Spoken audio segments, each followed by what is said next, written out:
Hello, welcome back to not cyberpunk. This is a slightly different setting, and it's episode 2 of this slightly different setting. Uh, I am always the host, and I'm joined by the usual gaggle of retards and Xavier. Sick, nasty. Hear that? Fuck all you guys. Damn. Hey man, the truth hurts. All right, I can't group Xavier in with the rest of you. That would just be. I mean, I'm pretty sure he would just like Thanos snap me if I did. So I have no choice. Damn, bro, that kind of sucks. Yeah, bro. So last time, our trio of quote unquote heroes were assigned as a team together for the first time ever. They immediately decided to start hitting on the DMPC for whatever reason. They made it to this motel on their way to a convention full of cultists to try to investigate and stop whatever it is the cultists are trying to do that's evil or whatever. You guys were drugged during the night, but managed to escape mostly sober, except for the DMPC and Kyle, who were both super high. The couple that ran the motel came out and were like, "Oh my god, what the heck happened?" And then they ended up ambushing you guys, and you fought like a big armored truck, and you like burned some people alive in the truck, and then the DMPC shot the two monk people, the couple that were running the motel. It's a pretty epic fight, if I say so myself. Kyle was unconscious for a solid 75% of it. That was pretty funny. Mm-hmm. Um, and then I honestly forget what you guys decided to do after you guys beat the dudes in the parking lot. Packed up a car and was heading to where Oh, we were gonna crump them. I decided that I was going to wait outside the perimeter. Oh yeah. Well, yeah, I remember that part, but I'm talking like, okay, so first order of business, Mr. Crimson Dynamo, are you going to get any sleep at all? Is anyone else going to are we gonna do this in shifts? I mean, it's still like from the motel. It's still a several-hour drive to the rest of the convention, and the rest of the party got like 4 or 5 hours of sleep, 6 hours of sleep, so they're pretty much fine. You know what? Everybody else in the car is probably gonna be awake. Yeah, I'll get some sleep. Okay, in that case, who is driving? Because someone's gonna drive. I know that much. So someone's gonna be awake at least. Yeah. What's the skill for driving again? Agility, and I believe agility, yeah. the DMPC is the highest agility here, unless somebody beats a 7. He's a super soldier. I think I beat a 7. Yeah, I was gonna say, wouldn't he be a 7? I mean, I'm not gonna make you drive, but I suppose the DMPC could drive. Cause if I have to drive, No, you're not drive, gonna but I'm gonna get. you're not gonna drive. We're not making. We might crash. Yeah, so just pass out. I mean, I would drive, but I think I have like average. So. I mean, as long as we've got someone at like 7, which is the DMPC. Yeah. Then yeah, just let the DMPC drive. All right. Cause he's got sleep. I don't. So Yeah, let him drive. Okay. Go sleep, bro. Don't worry. So Agent Ainsley takes on the responsibility of driving the rest of you there. And as you guys kind of pull out of the parking lot and stuff, Ainsley, gets in the driver's seat, whatever, and you start driving. And he's like, "So is somebody going to call our handler and tell him what just happened, or am I going to be the one that has to do that?" I'll shoot him a text. Okay. Your sleep. Yes, in your sleep. Hey, Sleep I'm gonna text. sleep. This just happened. Not my fault. That's a lie. From what I remember, it's not my fault. You No, it remember was. incorrectly. Oh We no, have. it's totally my fault. I'm just lying to the handler. We know. Can I pull this off with a charisma check? No, I don't think he's going to really like grill you or Question. anything. Yeah. Okay, cool. In that All right, case, that's dope. you probably would want to call someone for more context. Yeah. I'll call him and put it on speaker, and then just fall asleep Okay. during the call. Like I'll be in the middle of yeah. talking to him and just be like, Snoring. yeah, Just doze off. and then just doze off. Okay. In that case, yeah. So you call him and he's like, so what? Context somebody? What happened? I drew power from an outlet. They got mad You're at a very us. loud face palm through the. How was I supposed to know that your motel people weren't going to be very reliable? Like I told you, they weren't our hotel people. They were just the only motel on the road that that takes you to the mountain. But you said they were on the level. They seem to be on the level, but and he You kind of like did tell us that there shouldn't be anything wrong with the motel people, to which you were wrong. like what? And he kind of like that doesn't add up. It's like what do they look like? Describe to me these people that you apparently came across. Can I give him a description? Because I personally don't remember. Yeah, you all can give a description. So you'll give the description. He's like, yeah, okay, that's why. That isn't the couple that owns the place. So whoever you just murdered in the parking lot wasn't actually the people that you were supposed to talk to. Run that one by me one more time. Hit me, baby, one more time. They switched out the people. You know, like Oh. every cliche. It's like, oh yes, we're the owners. It's like, yeah, they weren't actually the owners. Yes, they were just posing as the owners. That's unfortunate. Bro, we killed his wife. No, I we killed think the husband they were first. in some incestuous relationship. Incestuous. Well, your Seemed handler kind of off to me. Merlin's like, okay, well, you folks are lucky that there isn't good cell service up there right now, or I'm pretty sure you would have like an army swarming you right now. For throwing a sheet out. Statement. A fair statement. We kind of did have a small army swarming us at the time, so yeah, that'd be a fair statement. Like, well, my point is that like I'm sure the other people that stayed in the motel saw you guys get into a gunfight in the middle of the parking lot, and probably tried to call the authorities and couldn't get through because of the mountain. Because we are the authorities. You hear another facepalm through the phone. Dude, I've got like no hours of sleep. I'm kind of loopy, not even gonna lie. And it's like, all right, well, okay, this might make things a bit. Do you think anyone saw your faces? I don't think anybody saw my face. I put my costume on. Like, all right, well, hopefully none of the other motel residents saw you guys. From what I believe, the only one that could have been, well, everybody else other than me could have been seen, really. And it's like, well, let's just hope that none of them pay particular attention to what you look like.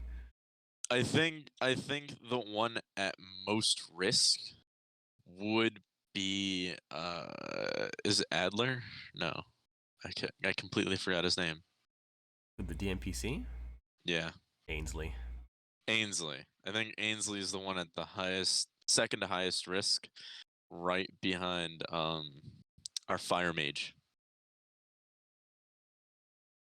Yeah, probably. you know, fire is kind of A drawing unique to the eye. ability. Yeah. Merlin's like, And well, so is bullets stopping in the air. yeah, very well. I mean, yeah. Well, just you know, if you happen to recognize anyone from the motel when you get to the convention, just like don't look at them, don't make eye contact. You know, just kind of like walk in Cover your that direction. face. Yeah, just kind of walk away. Yeah. But I mean, since you guys are still alive, I would assume that they didn't like send backup or anything in time, so that's good. You guys, you know, the mission isn't totally compromised then. I cut in. That and would I'm be like, accurate. about that convention. What are we supposed to do again? Like you were supposed to go in undercover and investigate it and see if they are doing anything untoward, and if they are, more likely when they are, when you get evidence of it, then you are to stop it or inform us, So- and we'll stop it. So we record, send evidence, get confirmation, and stop by any means necessary. I'm going to run the current plan by our handler.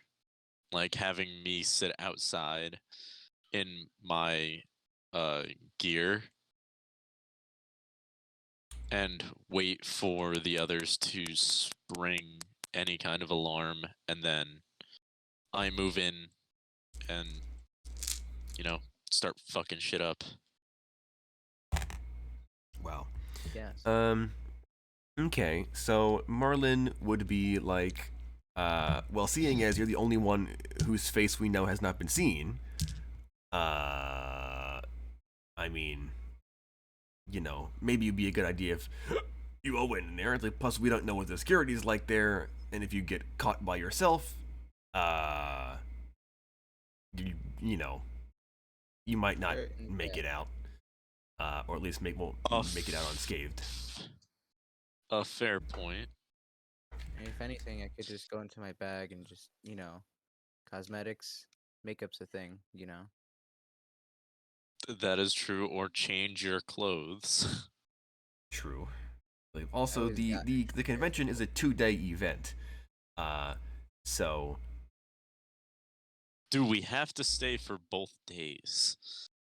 I mean, if it takes you that long to figure out what's going on, if there is anything going on, then yes. So what if this is just, you know, a bunch of religious freaks getting together? Oh, we persecute on the spot. No, you don't. If they're just in the woods doing chants and playing music, and like drinking or whatever, then no, there's nothing we can arrest them for at that point. Then you just have a good vacation with a bunch of cultists and then leave.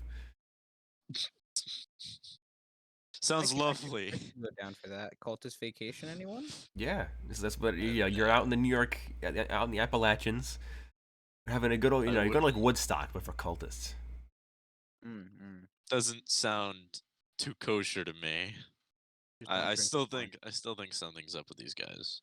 And one's like, yes, so do we. That's why we sent you there in the first place. If we were like, oh A no, it's just a fair bunch point. of hooligans going out into the woods to party or whatever, then we wouldn't have bothered. But this is like thousands and thousands of cultists going to a single location in the middle of the woods, away from civilization and support. Suspicious. Sus. Amogus. Amogus. Yeah. Sussy fuck. I will personally put you asleep. For what? The Aren't you supposed to be knocked out right now? Shut the fuck up. I see. Being sleep deprived really does things to you. Yeah. Yeah, like making you not want to sleep. Purely to annoy your cohorts. Of course, of course. Okay, well, Merlin, he'll be like, all right, well, I guess you guys seem to have an understanding of what you're doing. Remember, A don't basic kill. understanding of the game plan. Yeah, don't kill anyone you don't have to, please. And then he hangs up. No promises. Immediately blows up the car.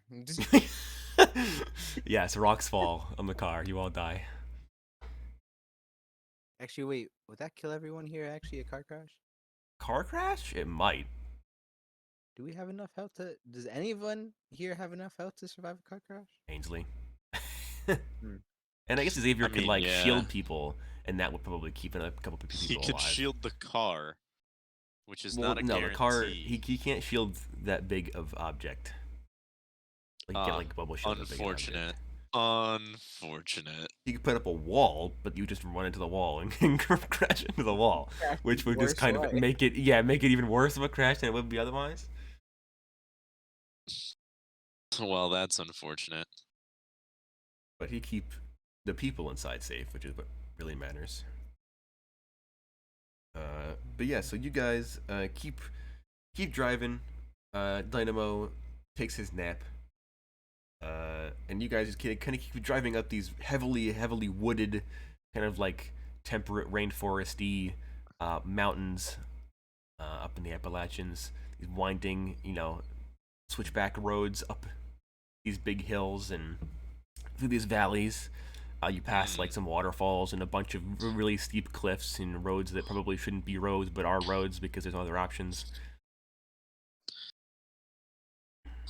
And probably after a good 3 hours of driving, you guys kind of crest the mountain that you were climbing this entire time, and you guys are kind of like going down this kind of long straight dirt road back down the mountain, and the sounds of a helicopter kind of overhead as you guys are going, and then probably I don't like that sound. probably another 2 hours, and you guys kind of like, so far there haven't been any other real like splits in the road. There haven't been any like forks or T-junctions or anything. It's just been a single straight dirt road for like 5 hours.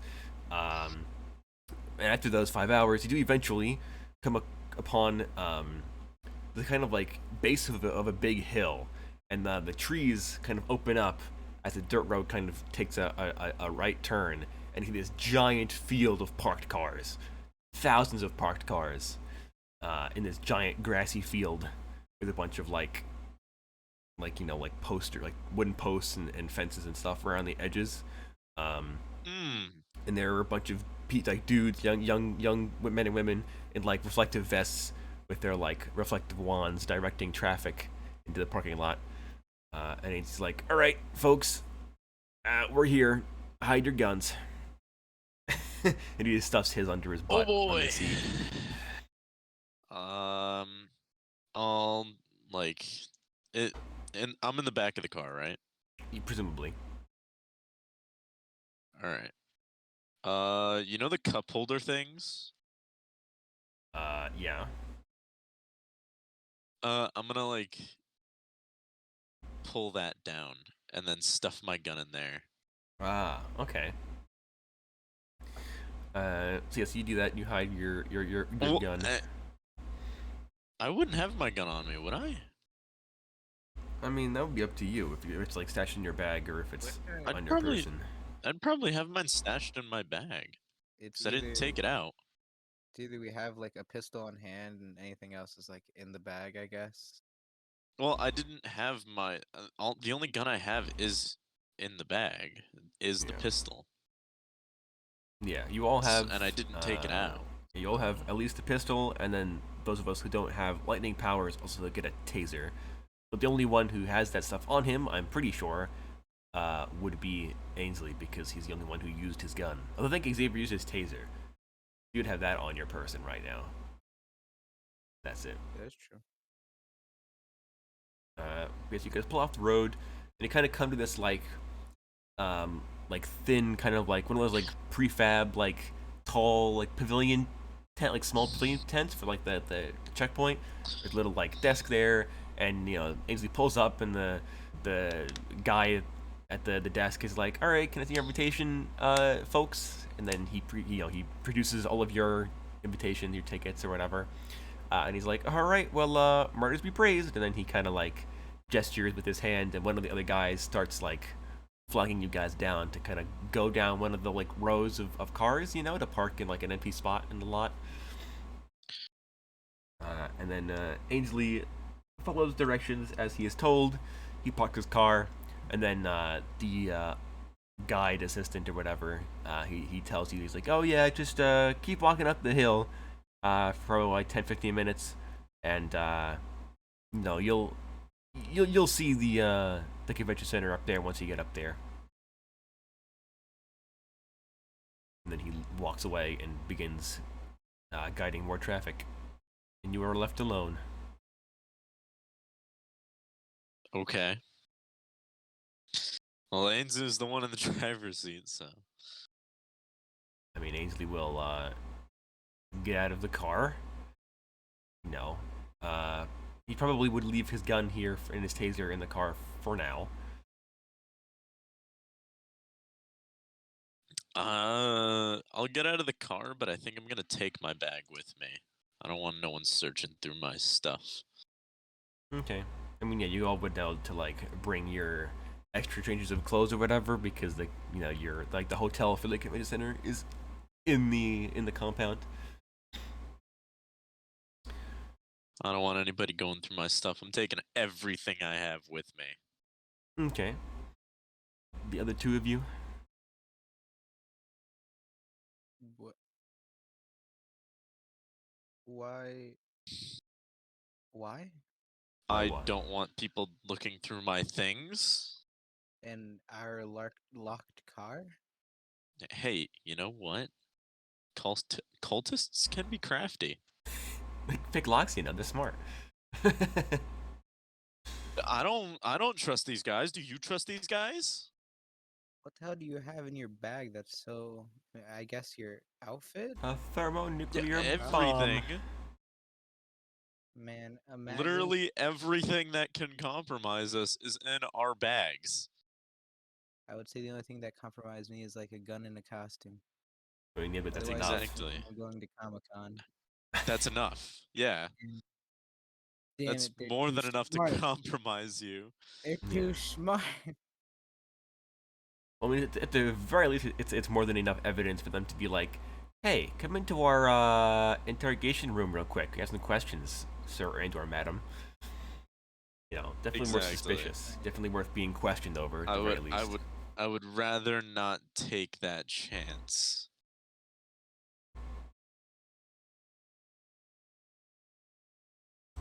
All right. I mean, if it doesn't look suspicious with 4 people walking around with like duffel bags, sure. Well, everybody's got a Everybody's duffel gonna bag. have their luggage. Yeah, everybody's got their luggage. Oh, I Yeah. thought it was like a convention drive back type of thing. Okay. No. I was They thinking, like, provide one of those like housing on the grounds. okay. Okay. I was misunderstanding. I thought it was more like you meet at a place, you party for a bit, you leave, come back. No, No, if this is- only that was it. Bro, have you? Well, I Hold say on. this. You've obviously not been in a cult before, Kyle. You don't know how communes work. Yeah, bro. Yep, you're right about that. I don't know, man. I know all too well. Mm. So yeah, so I Sure, assume you yeah, all get your might luggage and stuff, and make your way up the hill. Do you have anything you want to do before you get there in particular? Any talking you want to do? If you want to, like, I don't know, gank the random employee that you guys talked to, or I don't know. I mean, if there's no one around, I'd probably like apply some cosmetics, change up my lashes, put very nice sunglasses on, All ask right. if the others want to get a touch up. Bro, sure. I love to look nice. Hell yeah. All right. I guess if you want, this is like, if you want to roll, I guess it'd be like to disguise self, if that is kind of what we're going for here. I mean, I'll give it like an intelligence check, I guess, for Kyle can make 2 of them, one for yourself and one for Xavier. Sure.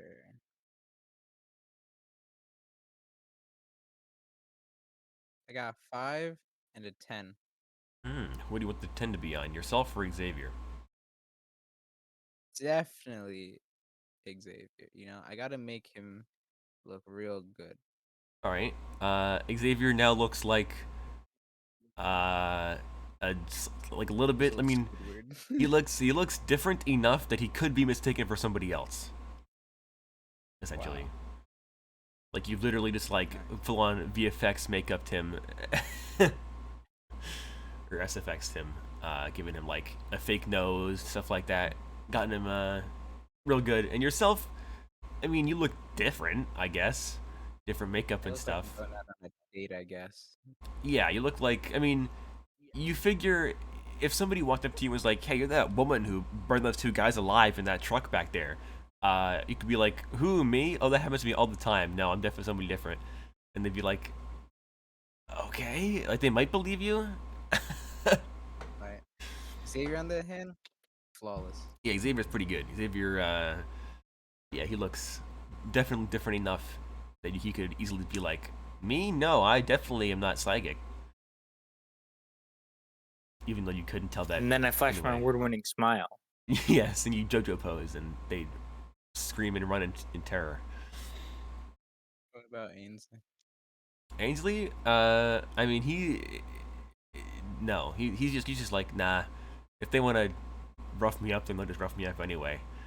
Because he's not like, no amount of makeup could change his look. He he's got a bionic arm. I don't know what you're talking about. A different hair color, and they'll be like, "Oh, you're a different guy with a robot arm that stops bullets." All right. Yeah, you're a different guy in the exact same white guinea tee with the same bionic arm and definitely can't stop bullets. Yeah. Mhm. Trust me. So yeah, he'll pass. He'll say that he figures that Okay. if anybody walks up to him and is like, "Hey, you killed that guy," he'll just like gank them anyway.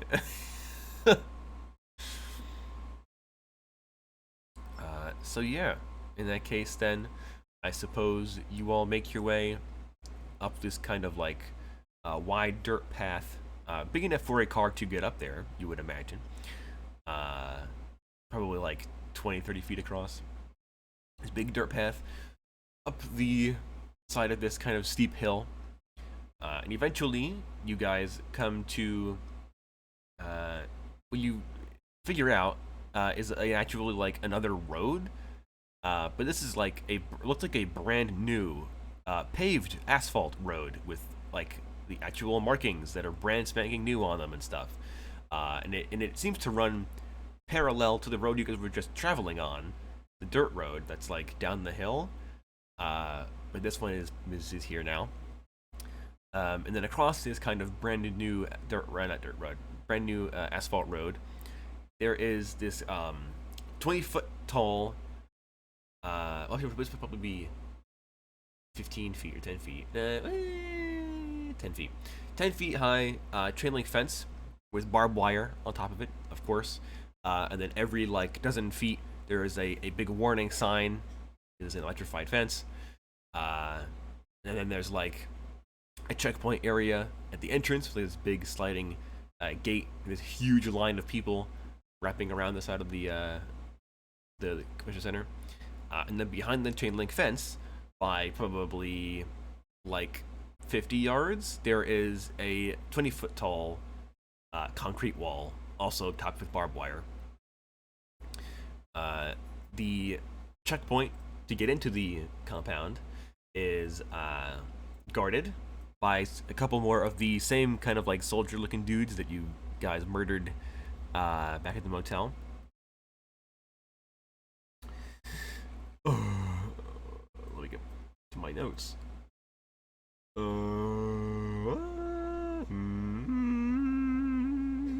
Okay. But yeah. So you can see this kind of like initial entrance pavilion again with the checking bags and those like security measures and stuff, you know, metal detector wands and stuff just to make sure nobody's carrying in like a bomb or something. There are security cameras everywhere. I return. There are also like quadcopter camera drones that are flying over the entrance in the wall area, kind of keeping watch. And then you can also see probably like, let me look at my map. Probably a solid like couple of 100 yards away, to your guys' right. So that would be east.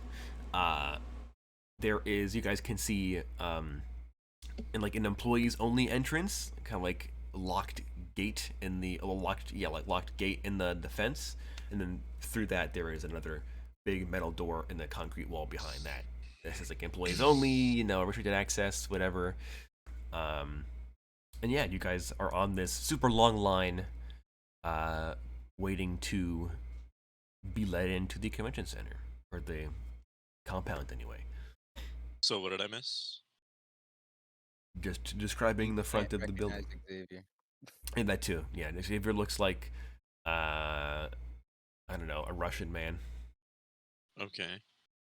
He looks incredibly different. Ah, nice. Because Kyle's cosmetic abilities are apparently top notch. Hmm. So yeah, you guys are online, waiting to get into the convention center. Anything you wish to do, or just wait the line out? Well, from what I understand, someone just took a look at what's around us, Yeah. so I'll just wait. Okay. Is there anything like, about the guards or? The guards you guys can see are the same guys that you killed in the motel. The kind of like armored, helmeted, assault rifle carrying goon squad, basically. I guess I'll just keep my head down. Okay. So you guys wait like probably 15-20 minutes before it is your turn, and the guards have you like provide your invitations again to make sure that they aren't like falsified or anything, which of course they aren't. You remember during the briefing that Merlin said that KE basically like kidnapped the people that those invitations belonged to originally, so you guys could use them instead. So yeah, they are legit invitations, so you don't have to worry about that. They look them over, they scan them with like a barcode reader, all legit. They're like, all right, great. And then they like metal detector wand all of you, and only Ainsley gets popped because of course he has a bionic arm. They have him remove the bionic arm, as part of like to make sure that he's not hiding something in the arm or anything. So you watch him like undo the latches and everything, and he takes the bionic arm out, and there is just this giant scarred nub where his shoulder used to be. Huh. And like the scars run up his like chest and his neck as well, but like it's a serious wound, whatever took his arm off. And he puts this big bionic arm smack on this like folding table on the side of this like security checkpoint, and the guards like they scan him again, make sure he's not carrying anything else. They're like, all right, you're good. And then he puts his arm back on, he latches everything back up, he kind of makes sure it's working, and then he moves through. And then they're like, all right, give me your like, and then they like go to check your bags and stuff. Make sure you're not carrying like a bomb or something in there. So yeah. I mean, I guess you all I'm gonna keep your guns in the car. Hold on. So that isn't any issue. And then eventually they let you all through, and then they tell you to just kind of like follow this other dirt path the rest of the way up the hill. Into this path, unlike the previous one, is lined with really tall, beautiful, like oak trees that have been like cut and very well, obviously very well manicured and well maintained. The grass here is pretty well kept. There isn't any like giant overgrown sections or anything. And you guys make your way up this last bit of the dirt path in a 5-minute walk or so, before you reach the actual convention center, the map of which I will provide. Where?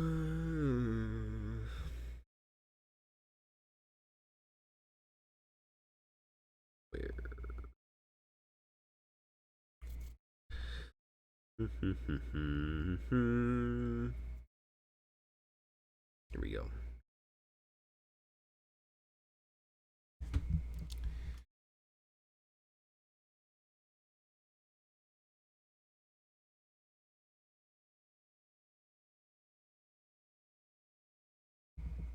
So, you guys would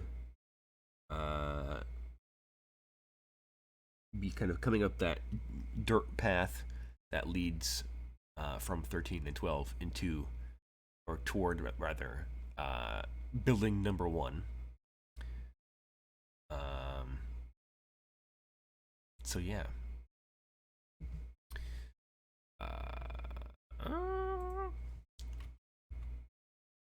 To my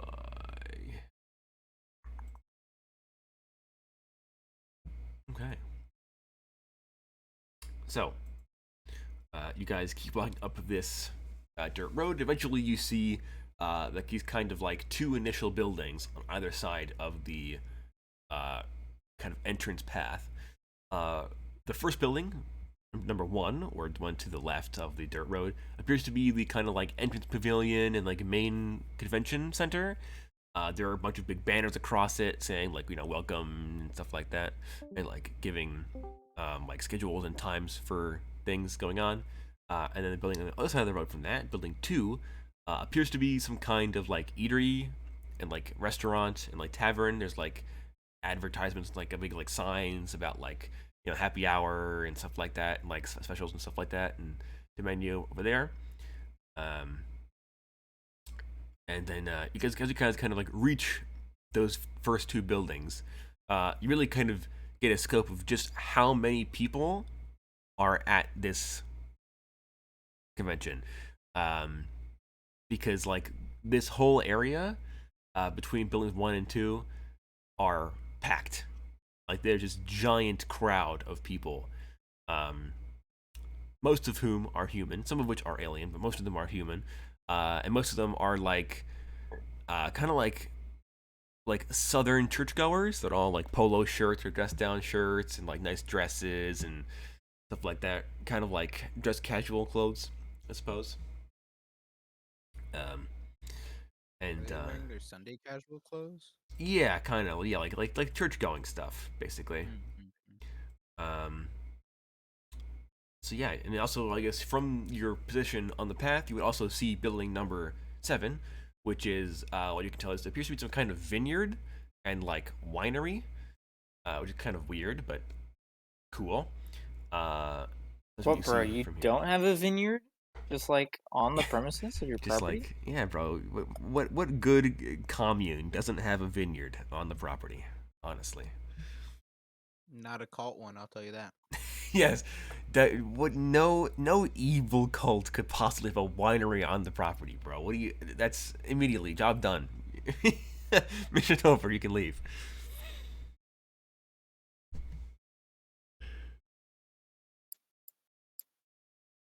So yeah, you guys are free to explore and do as you wish. Let me look at my. Okay. You guys will probably receive like pamphlets and stuff that give you like the general itinerary. And up first, in like an hour from the current time, there is the welcome speech, which is happening in the central courtyard.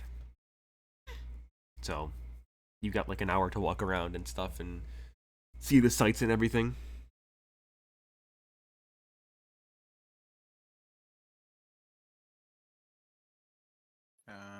Okay. Hmm. Are we all gonna go as a group? Or are we splitting up? I don't know. It's up to you guys.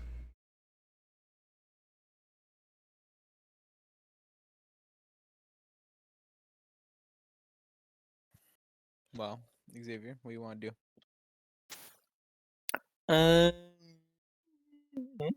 let me check out the map and see. All right.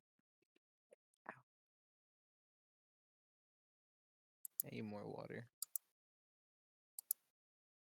What are you, dehydrated or something? Nah, I just finished Who my we going? brownie batter Dairy Queen blizzard, you know? Kind of cringe, bro. I'm not gonna lie. Yeah. Hmm. Hmm.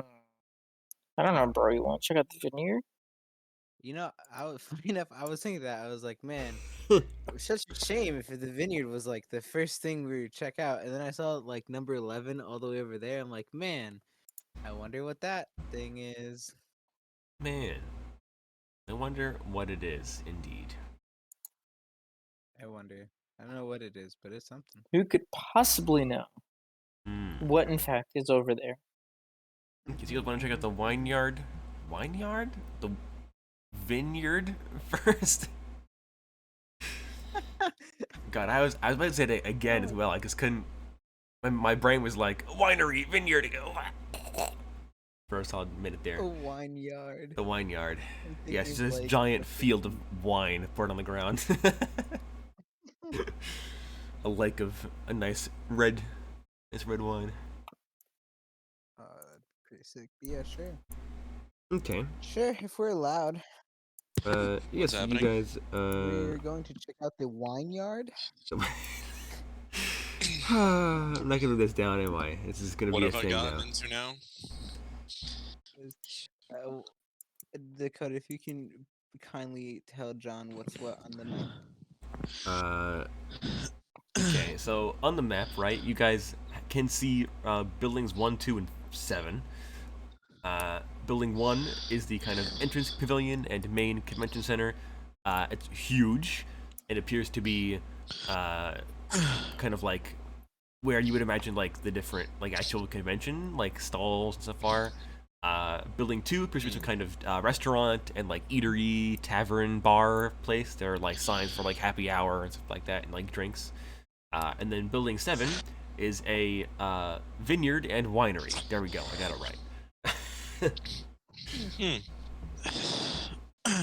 Interesting. So this. I mean, what it feels like is just a normal tourist spot. I already got John. Sorry. But I mean, like, I know it's not. Like besides the armed guards everywhere and the giant walls surrounding the place and the drones flying overhead, it's totally normal. Of course. Of course. If under different circumstances, this would be a nice place to be. It would be. So you guys wanted to check out, at least Xavier and Kyle wanted to check out the vineyard. You can go your own way if you want. You know, I don't care about splitting the party or anything. So Where's Ainsley going? he'll go with. I probably would go with Kyle and Xavier only because they're squishy and he doesn't want them to get ganked by themselves. But would he know that?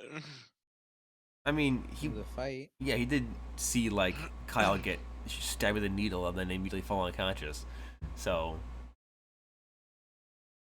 I mean, yeah, but like, all right, yeah, I'll go with him. all right. So you all approach the vineyard, and there appears to be some kind of like actual proper winery with like tastings offered at certain times of the day and stuff like that. Right now, they are offering like free samples outside and stuff of the various kind of special wines that they seem to be brewing at this winery. And there are also signs everywhere on the building saying like, you know, you can buy a bottle, like whole bottles or crates of the stuff from this winery, but you can order glasses and individual bottles from the restaurant as well in the tavern if you want to get like a drink or something that isn't just like beer or like a standard cocktail. Okay. And yeah, I mean it's a very nice building. All the buildings here appear to be incredibly well maintained. They're all entirely spotless. The ground, despite being dirt, is entirely spotless. The bushes are perfectly trimmed. Everything is incredibly well manicured and perfected down to the last detail. In the winery, you guys kind of like are allowed inside. There are armed guards at the doorways in here, like there are in every building, pretty much that you've seen so far. But they aren't like stopping you from going inside or anything. And you guys walk in, and this kind of, I guess you'd probably be like early 40s, very like kind of like tall, skinny guy, in like button-down shirt, vest, tie, slacks. He kind of walks up. He's like, "Oh, good morning, folks. Are you here for a tasting of our fine selections? Yes." Yeah, I guess. He's like, "All right, well, come this way, please." And he kind of leads you over to this like big wine bar where there are these huge casks of wine behind the actual counter and stuff, and all the different glasses lined up and everything, and the stools and the plates of finger foods and stuff and crackers to clean your palate. And they just give you a wine tasting, basically. All the wine is pretty darn good. Quite expensive, you would imagine, because it is pretty good. Does it taste off from like normal wine? I mean, they all kind of have they're all different flavors, obviously. But no, they all seem to be, conducive to what you would expect wine On the to level? taste like and stuff. Yeah, they're all pretty Not good. not gonna get like hypnotized after this, am I? You don't know that. That's why I'm asking. Yes, the pompous tall Should man taste here the might be wine, then. hypnotized. Cool. Can't wait to lose all suggestion. Yeah. Or, can't wait. Don't worry. We'll do something. I don't know what, but we'll do something. Go on a killing rampage. Starting with the winery guy. Oh yeah. He's the first victim. But yeah, so you guys, do you want to do anything during the wine tasting, or just enjoy the wine tasting for for what it is? I swirl around the wine in my glass and I go, oh, so rich. And a couple other like couples and like families that are in here as well. They all kind of like mimic you, and also like swirl the wine around and stuff, aerate it and stuff, and like one guy puts it up to his ear and swirls it around a little bit, trying to hear the. And it's like, oh yes, Trying to hear the flavors. this sounds like a 98. Exquisite. He's like I'm just going to drink the wine. Like I would know how like to a do pleb. wine tasting. No, you have to do the thing, or else you're gonna blow Like, our cover, bro. Caden knows how to do a wine tasting, so he'll just do it like he normally does it because he does come from a fairly wealthy family. Yeah, you would be experienced in like how wine works. You've had enough of it. Yeah. But I'm not gonna go overboard like this kid. Yeah, Ainsley will just straight up just like down it like a shot. Down basically. the glass. Yeah, he doesn't really care. He's like, all right. I mean, it's good wine. This is like inviting the Punisher to a cheese tasting. Essentially, yeah. He's like, I prefer whiskey, but I guess wine will do. He just takes a bite out of the block of cheese. Yeah, Like, the whole wheel just. the whole wheel, essentially. Like he's just eating cheese by the wheel. Yeah. And everybody's like cutting these small little cubes. Yeah, the cheese cuber. He's just like taking whole handfuls of cheese cubes and shoving them in his mouth. And then afterwards, the skinny guy comes back over and he's like, would you like to take a tour of our vineyard, or take that for another day, folks? I'll take him up on it. All right, the rest of you. Of course. All right. So he takes you out through a side door and kind of around to the back of the building, and sure enough, it is a vineyard.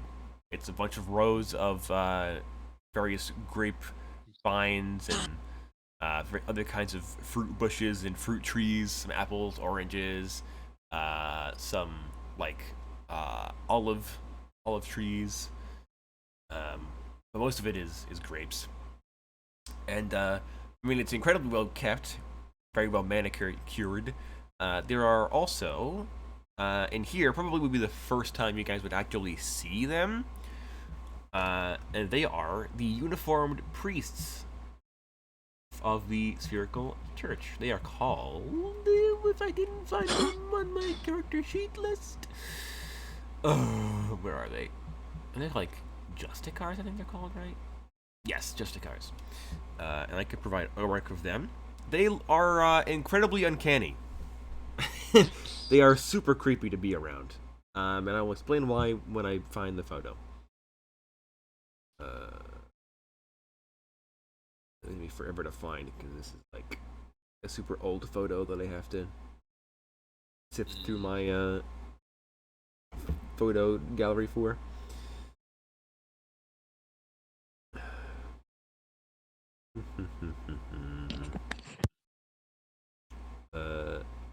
But yeah, so he leads you down through the vineyard. I mean, it's nice. It's very well kept. It smells great. It smells like fruits and wine. But you know, I mean, it's a vineyard, so not going to be the most exciting thing you've ever seen in your life. Sounds about right. Honestly, me sitting through this boring winery stuff is just a courtesy at this point. Where? I would much rather be. Mm-hmm. Well, anyway, I would much rather be fighting people. true, but we're supposed to be like at least somewhat subtle about this, I think. Well, obviously. What do you I mean, mean, I could do bro? some like telepathy shenanigans if you wanted. No, I don't think that's necessary. Wow. Well. Kinda cringe, may bro. not be necessary, but I think just it. You know, we got to start Alright. somewhere. Do it then. All right. What are you going to do and on whom? Well, I want to see these priests first before anything goes to whom. All right. I have to copy the image from my plan sheet, so because I can't find them in my photo gallery, so because they're like a multi-year-old photo that I've had forever because I've put more work into this spherical church than I have Had in the like. photo. Yeah, I just had the photo Had forever. the photo, just had nothing to use it for. Well, no, I got it and used it for this spherical church, but it's I found the photo back for the Outcast Casings campaign. We did it forever ago, so I've had it since before that. Yeah. So it's like super old. And I don't know where it is on my photo gallery, so I'm digging the alternate route. Fair enough. Copy. Hopefully the copy and paste will work. Otherwise, I'm gonna be big mad. It works. Great. That's what it look like. They look like cultists. Cultists, they look like something out of Silent Hill, bro. And they are incredibly creepy because A real Homo erectus. yeah, they are very creepy because they move pretty much silently. From what you can tell. They don't say anything. Yes, they don't talk. They don't make much noise when they move, and they must be walking in some weird way because they're like floating, like their like skirts and stuff don't move with their feet. They just kind of like shimmy across the ground when they move places. Unless they actually are floating. Unless they are floating, yeah. And you can't see their faces. The only part of them you can actually see is their hands. Their hands aren't like gloved or anything. And those metal faceplates are actually like armor, like they're heavy metal helmets that they're wearing.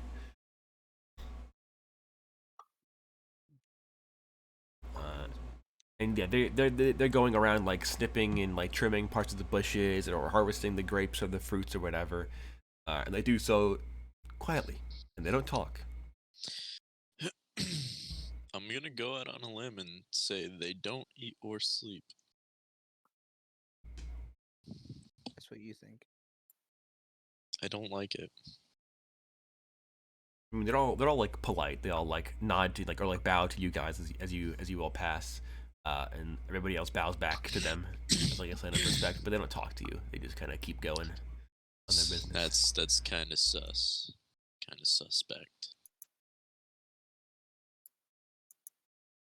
So yeah, in that case, Mr. Think Tank, you said you wanted to brain drain somebody or something. Uh, maybe, that's just how I'd be feeling. Um, but I'm not gonna go for the priest, I think, because those guys are spooky.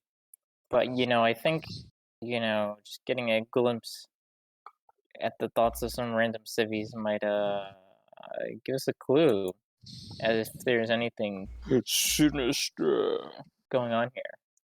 Okay, so you just want to like read the minds of the people in like the tour group that you guys are with, basically.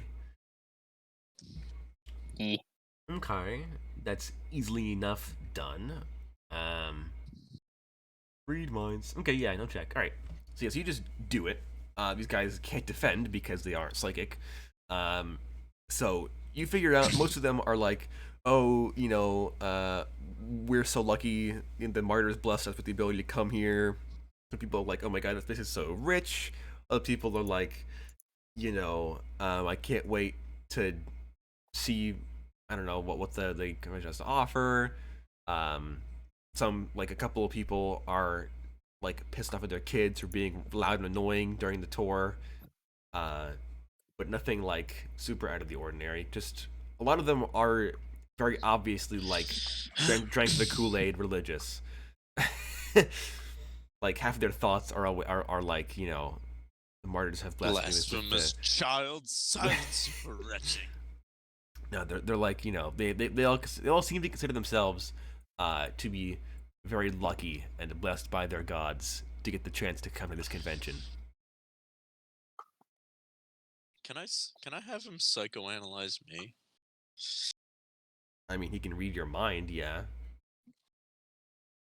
if you wanted to, but he can also talk to you telepathically anyway. So Can I talk to him? no, you are telepathic. Only if he Can I talks first. can I like hold a message in my mind, and if he reads my mind, can he see what I'm thinking? I mean, yeah. I'm gonna think really hard about him reading my mind. Okay. Xavier, at any point do you read Dynamo's mind, or do you just like ignore him? I mean, I'm focused on mind reading other schmucks. So, Okay. Aw, Yeah, Dynamo, you never receive a mental message. aw, it's kind of upsetting. why? He's respecting 'Cause I your wanted mind to- privacy, I wanted bro. to psyop you. Be like, I know you're reading my mind right now, or whatever, Yeah, Yeah. yeah. But yeah, so that's what you find out from the randos, the other guests.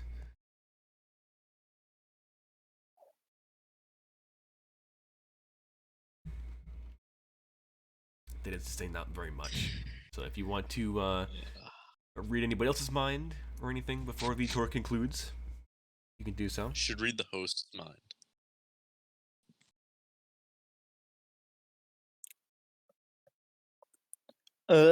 Sure. I don't mind read the tour guide. All right. He does not resist. And what would his thoughts be? Well, it'd probably be like these people have no appreciation for wine. Like they're all peasants compared to my usual, customer base. Clientele. Yeah, they're all worthless and uncultured in the ways of wine. And also probably comments, probably not comment, but like as he's giving the tour, like talking to you guys and stuff, you'd probably be thinking like something along the lines of, like, oh god, how would he even? Probably like, oh yeah, I know. Okay, he'd probably be like, oh wait, what's the name? What's the guy's name? He'd be like, Preacher Wentworth will be very happy at the turnout, even if these people are idiots and not worth my time. But the martyrs have chosen them for a purpose, and it's not my place to judge, basically, even though he's still definitely judging you all. He's like, you know, hypocritizing in his Well, own I mind. mean, Caden shows his class. Yeah, but nobody else really does. Nobody else really No, knows how man. to Being do winery. Don't lump me in with these heathens. Sure, bro. Sure. Lamau. Well, I'm probably gonna transmit some of that over to the boys. Be like, kind of weird. Not gonna lie. Fair point. Fair point. Yes, everybody gets mental messages in their heads, relaying the brain information of the host to all of you, and you all can respond so long as Xavier wants you to be able to respond. You can hear each other. You can only hear him, and I guess he can hear all of you, but you can only hear him. So Okay. I'll be like, all right. Sounds on par. I don't know if anybody was expecting anything else. Like, these people aren't here to like us. No, we found out there's a guy. We found out a guy's name. Wentworth? Yeah. yes, Okay. preacher Wentworth. Here's a better question Well, though. If he can read his thoughts, can Mhm. he slightly see what he would be thinking mentally? Can he take mental images from people as well, or no? No, that is a different ability. Okay. You can only pick up like the current thoughts of a person in like what their inner voice is saying, basically, their inner monologue. All right. basically, like, they're talking to themselves. Yeah, I know. yeah. I was just asking if you could do it further. All right. That'd be pretty Then- good if he could. Nope. Xavier only has the basic version of it, basically. Yeah. And if if that's all we have at the vineyard, I was gonna say vineyard. The wine yard. Yep. The wineyard. Yeah. Yeah. The tour concludes. Probably the only other piece of information you guys would find anywhere real useful, besides like the history of the vineyard, I guess, if you care about that. Would also be that there are guard patrols through the vineyard, like armed guards walking around the edges of the property, kind of like the wooden fence that kind of keeps the vines from growing out of the vineyard, and there are guards that patrol the inside, and they stand at the door to the back inside, or the door that leads back into the actual like building as well, to make sure nobody like steals the grapes or the wine or anything. Okay. This better be have some we pretty been good in one and grapes. two? Pretty good wine. Have we been in one and two? Where are you going? I said, have we been in either one or two? No, you've only been to No, the I vineyard think we so just far. went to 7, right? Yeah. Then I guess we can check out the beginning buildings that they're handing out pamphlets. Pamphlets. Mhm. Pamphlets. Okay. Yeah, building 1 appears to be like the main convention center and like pavilion area, where they're like you can go inside this giant building and there are a bunch of like different stalls, info, like pamphlet places. You can talk to like celebrities. You can buy books on the Syracuse Church. You can there are like different like small chapel rooms in different parts of the building you can go and pray at if you don't want to go to the main services. What else? There are speeches. There are musical performances. It's like kind of like an art convention, but only for this particular cult, basically. And there are like a couple different celebrities from the area that are there. People are getting like autographs and talking to them, and people doing like panel like talk shows and stuff in one part of the building, and very very busy. The entire building is crammed with people, like sardine crammed with people, like full Comic-Con. Jesus. Yeah, there are thousands of people here. Why? if that's the case, then And then I think I'd look around because you said this is like the main convention area. Does that mean this is where I can assume we'd meet up for like that father guy to give his speeches and whatnot? well, the opening speeches you would have read are being held in. Give me my map. They are being held in number 5, the giant like main courtyard or like plaza in the center of the commune. All right. So that's the only area big enough to fit everybody. Yeah, let's. I think if anything, I stay by the group, but because I'm wearing sunglasses, I'll take the opportunity to look around, see like the security within a crowded building looking like without looking like I'm trying to actually scope out the place. Okay. The security in the actual building is relatively minimal. There are security cameras. The guards here aren't carrying assault rifles. They're just carrying pistols on their hips, and they're like less armored. They're more casually dressed. But then there's security cameras and stuff. But other than that, there aren't any like armies of good dudes walking around.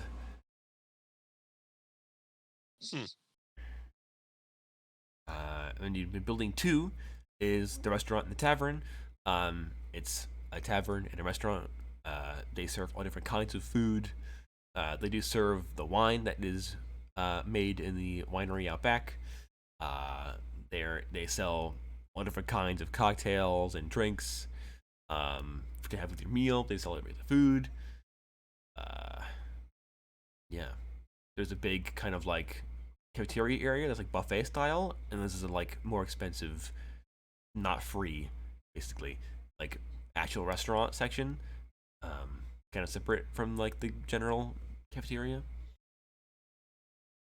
The security around there is minimal as well. All right.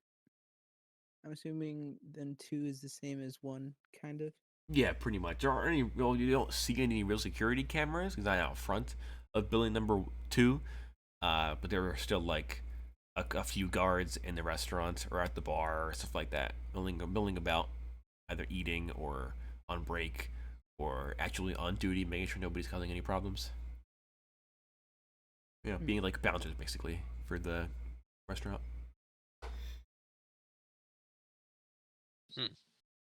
And then probably after you guys get a quick look into building 2, there is a kind of like loud announcement over all the different speakers that are scattered throughout this place. That's saying like please meander on over to what's it called, to the main plaza for Preacher Wentworth's opening welcome speech. I have a feeling we're gonna need to do some checks to not get charmed by this father figure. Yeah, probably. I'll steal my resolve before we go in. All right. So you guys head all over to Area 5. It is a several hundred-yard long and wide, giant open field. There is a kind of like, I guess like a well, you would call it, a rather big well in the middle as well. And then building 8 is like, those like semicircular like domed concert stages that like amphitheaters kind of, but like the kind of like curved stone stages people to perform in.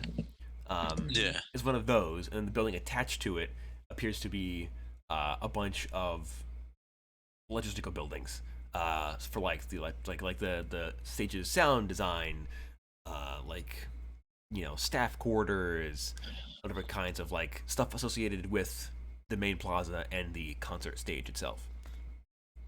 And the main plaza, this big open field, is full of folding chairs, all perfectly lined up in rows, in giant rows. Um, and you all take your seats. Do you all sit together, or do you separate yourselves? It would probably be smart to separate. It's up to you guys. Anything? I'd.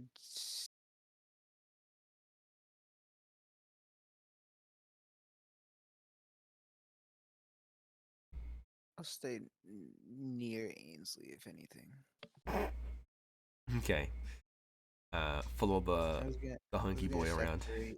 Oh yeah, I was gonna separate. And I'm like, I slept in a room with this guy. What does that have to do with anything? What? We're bound now. I have Yeah, to word. What does that have to stay do at, with stay at the anything? same table. And also, I was thinking, I'm like, he said tables. That means I gotta sit with a bunch of strangers, and they're gonna be like, "Oh my god, I love your hair," and I'd be like, "Shut up." Well, you're just in rows with people. You're not like at tables. You're just seated together, like in I still kind of sit next to Ainsley, so I can't be grabbed, at least one of the four directions. Okay. I'll sit with a think tank. Going to assume There that you Ainsley go. won't commit sexual harassment too.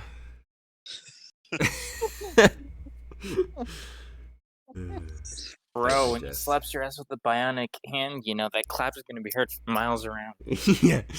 The preacher's gonna be like, "My God, it's the martyrs talking to me." Chosen one.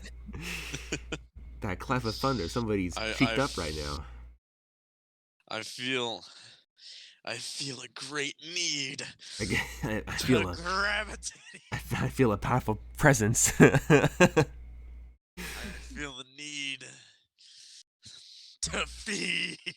Somebody's Fucking thick with three benefactor goes, C's. I think there's a disturbance in our employment. There's a disturbance in your pants.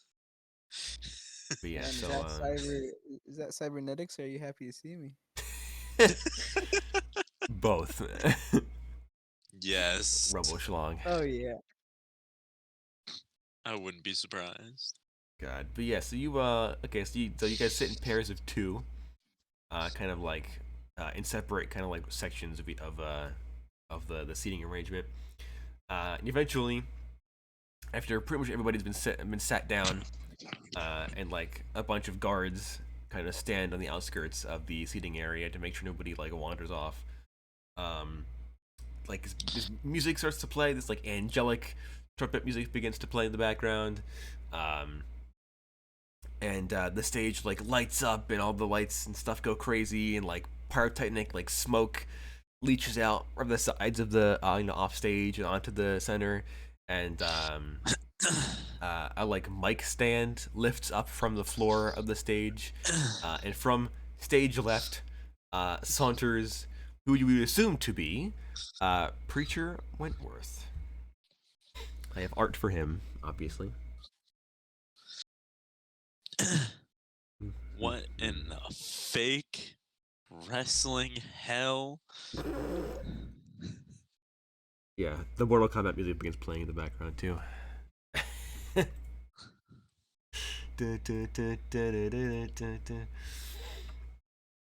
So yeah, that guy walks on stage, and the crowd, goes crazy.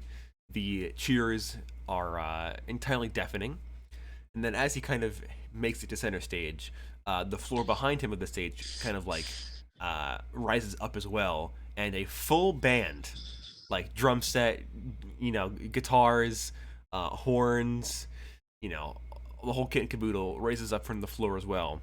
And I mean, if you guys have ever seen like a gospel or like an evangelical church service, this is pretty much it. It's a concert with some prayers in between the music.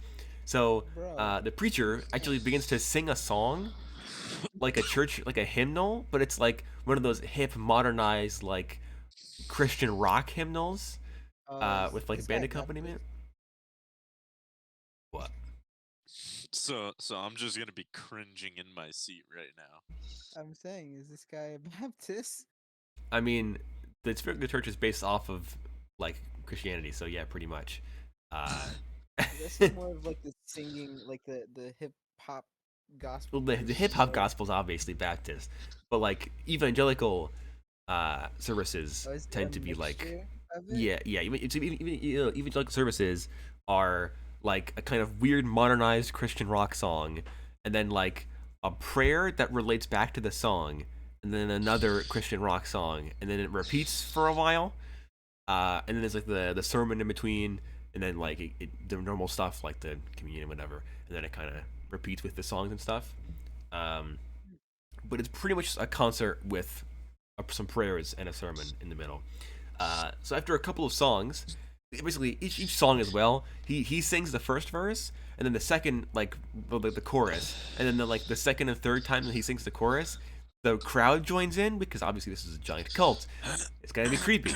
So yeah, the crowd joins in after the first like time the chorus is sang for each song. After 2 or 3 songs, the band kind of sinks back into the floor, and then like the music changes to this kind of like mostly bass and like acoustic guitar kind of like backing track, and it's really creepy to even describe because I don't like this stuff. But so as it's kind of like slow backing track kind of kicks up, the preacher kind of stands up, and he kind of like gets really close to the microphone like this, and he kind of tries to ASMR it up, and he begins to go, he gives like the usual spiel of like, if you feel that you're a sinner or whatever, and you're like guilty or whatever, the martyrs can help you. All you gotta do is use faith. If you're in a tough spot in life, the martyrs will save you. All you can do is trust in the martyrs and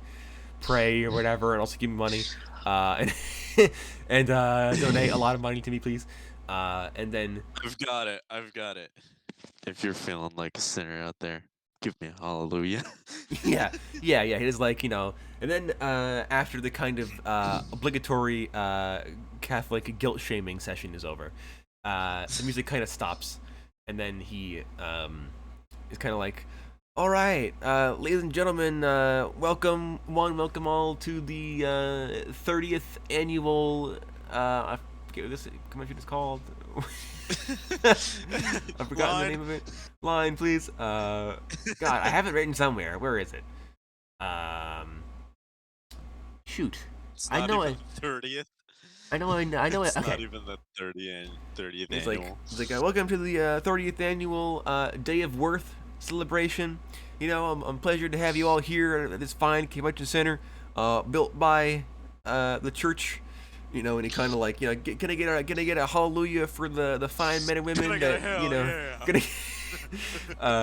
yeah? for the men and women that like Just built the goes- place and stuff, and yeah, Just he goes, Stone Cold Steve Austin. Can I get a hell yeah? Can I get a hell yeah?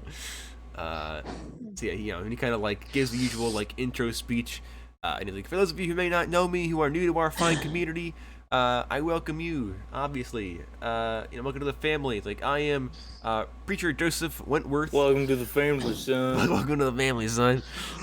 Welcome to the family. Can I get a hell yeah? I am preacher Joseph Wentworth, and I am, of course, the host of this fine celebration this year. I'm eternally grateful to the Cardinals and such that made me in charge of this fine event. This is the third time I've done it. We don't need to make any checks, right? To hold our resolve, As far as I know, or he's just saying his spiel. Yeah, he did. He just given his like intro spiel basically, okay, good. and he gives his Good. like The power credentials I'm seven gonna and stuff. beam over to the boys. So you guys think this dude's like a dude? Because I could try and mind read him.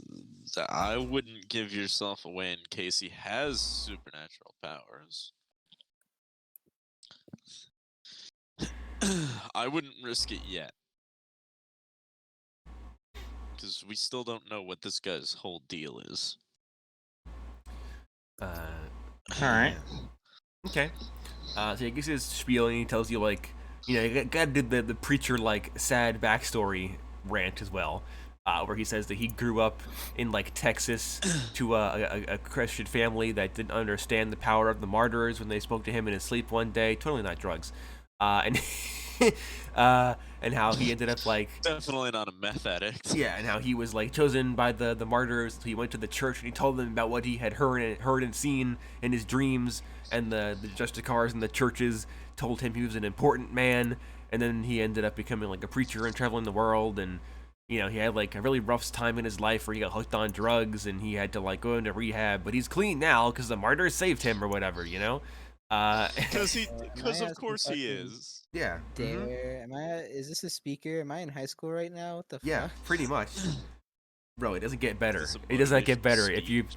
if you guys have ever like decide to watch like a Protestant sermon. This is accurate to what it is. It does not get better. Oh, this is one of those people that come to your high school and Yeah. they're like, you know, I was down in this dark place, and if you're Yeah. down in this dark place, Just gotta listen pray, to bro. my story on how I got better, Yeah. and then feel worse about yourself and your bad mistakes. Okay. It's like, you know, if you're in a similar position, pray and also donate me money, and you'll be saved.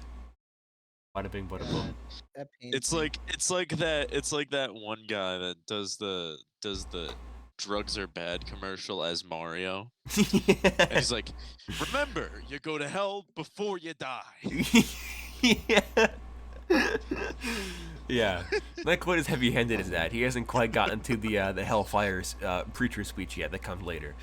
But yeah, for now he's just like, you know, it's like you know, I was chosen by the martyrs to be one of their prophets. You know, I've been gifted with preternatural knowledge and special abilities and stuff. And he's like, you know, and if you are at a dark place in your life, just, you know, pray to the martyrs, and they'll totally make you all better, super quick. I also love it how this is out of character really quick. I just had to interject this before I forget. I love it how we've made the Great Martyrs, and now we've turned them into the villains. Yeah, I mean, they were, you know, they were gonna be the villains. They are. Well, I guess they're not. But they're not. kinda They're like- not the villains. It's the will of man. Yeah, it's the church that works for them, quote unquote, that are the villains. It's the will of man that misconstrues the word of the god. Yeah. Spoken like a true martyr, I see. Yeah. But yeah, so the preacher's like, you know, he gives his intro speech, and he's like, you know, gives like the usual, you know, pep talk about what's gonna happen, and like, you know, he looks forward to, you know, giving more speeches in the future throughout this event and stuff, and how the crowd seems super into it and like super nice and stuff like that. And he's like, you know, and he's like, you know, as a you know, to kick off the this fine you know, celebration in honor of the great martyrs. You know, he calls everybody to offer a prayer with him to kind of conclude it. Do you all participate in the collective prayer? I'll act like I am. All right. The rest of you? Assuming this guy has no like mental powers. Sure, I'll go along with it. All right, you die immediately. No, I'm kidding. Nice. And Pyromancer lady, do you pray or do you not pray? I know what Ainsley's doing. He's holding my hand in prayer, bro. I mean, he's also. He probably just be quiet. He probably just like. I mean, he's still like putting his hands up in the air and stuff, but he's not saying anything. Yeah, guess I'll I'm doing follow. that too. I'll follow Ainsley. I'm not saying anything. Right. But I'm gonna act like I am. So he's like, you know, he calls everybody up in prayer, and he's like, you know, raise your hands up to the martyrs above. You know, close your eyes, embrace the warm light of the martyrs or whatever. And he does encourage everybody to close their eyes. Do you all follow along, or do you not? Got I'm gonna them keep sunglasses for my- a reason. I'm gonna keep my eyes partially open, All right. Ainsley and will I'll just, yeah. tilt my head down, Okay. but like keep my eyes partially open so that they look like they're closed. All right. The rest of you. I told you my eyes are hidden behind my sunny sunglasses. You know, Ah, I'll be like, totally have them closed. okay. Mr. Think Tank? Mm,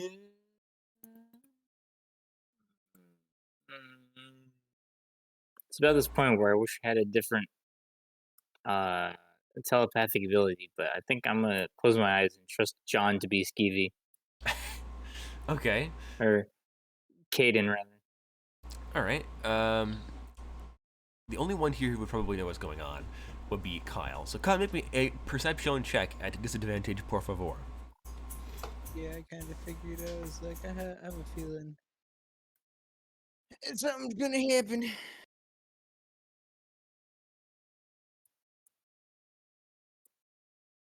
Hold on. Sit at this. I got a 5 at disadvantage. You got a 5. That passes, I'm pretty sure. Okay. So, you kind of like squinting your eyes behind your tinted sunglasses, and as he kind of calls for everyone to pray with him, he throws his hands in the air and he walks up to the edge of the stage, and he begins leading everybody in prayer. And you notice after the first like couple of lines of the prayer, his lips stop lining up with the words that are being projected from the speaker that everybody's actually hearing. And as the prayer finishes, this angelic ray of golden sunlight just kind of like descends from the sky and kind of coats the entire plaza in this golden light. And then the preacher's like, "Ah, my followers, open your eyes and be amazed at the warming blessing of the martyrs that has been placed upon all of us in appreciation of our worship and celebration or whatever." And the crowd are like, they are all like I'm gonna fully drink the Kool-Aid. They are all like, people are on their knees weeping. People are like freaking out, full on like Flavius mode right now. They are like freaking out because they think they witnessed a miracle. Pyromancer lady, you're pretty sure he cast a spell. I'm gonna look next to me to Think Tank and be like, "Are you buying this?" Now I Say what? need Sorry? you, Mr. Think Tank, to make me a willpower check at disadvantage. Do I need to do the same? No, your eyes were open and you weren't praying. Oh, okay. Wait, Think Tank was praying the entire time? Yeah, He said he was gonna pray. he followed along. Bro. Somebody had to take the bullet. Look, I was playing, dude. I was like, Damn. 10 and a 5. Wow, I think I actually 5 does pass. Still, barely. So you, as you kind of like open your eyes and you see this golden light covering everything, there's like a surge in your chest as you kind of feel like overcome with just like a spiritual, like deep, profound spiritual moment that you're experiencing with other people, and you feel that like you've been touched by God, and then it is gone. A second later, just gone. Somebody killed God halfway through his sermon, and you're just like totally fine again. And I'm gonna like beam to the boys, in the heads. Guys, not gonna lie, I think this man's just enchanted the whole audience. Yeah, like I said, Kyle, you What kind of would like ever watched. make You were think watching that? watching his mouth when it like stopped lining up with the words he was saying, and you don't know what's really cast, but you're pretty sure it was like kind of incantation. Godless healing. Yeah. See, after you guys, after as the crowd is kind of like overcome with this spiritual experience, the preacher's like, "All right, well, take the next few hours, have lunch, partake in some of the fun activities around the commune, and we'll come back in another couple of hours for the next part of our lovely celebration and worship of the great martyrs. Everybody have and he's like, have fun, and then the crowd like cheers and thanks him, and they're like throwing their hands up in the air and hallelujahing and amening and all that stuff. And then he promptly turns and walks off the direction of the stage where he came from. And also the band would kind of like come back out from underneath the stage and keep begin playing some more Playing music. Christian rock. Yeah. Immediately, I'm thinking of like sister whatever is like hallelujah, hallelujah. I mean, it isn't like aggressive Christian rock. It's just more kind of like some nice like lobby music, basically. While as people like disperse from the main plaza. Oh, also then like after that, as you guys are kind of beginning to leave, the PA would blare again and be like, Preacher Wentworth is having like autograph signings, yada yada yada, over in the concert hall next to the main stage for like a half an hour or whatever before returning to his work. I'm gonna like leave the area and then wait for my cohorts. Oh, Yeah. do you all follow after Dynamo, or do you do something else, or whatever?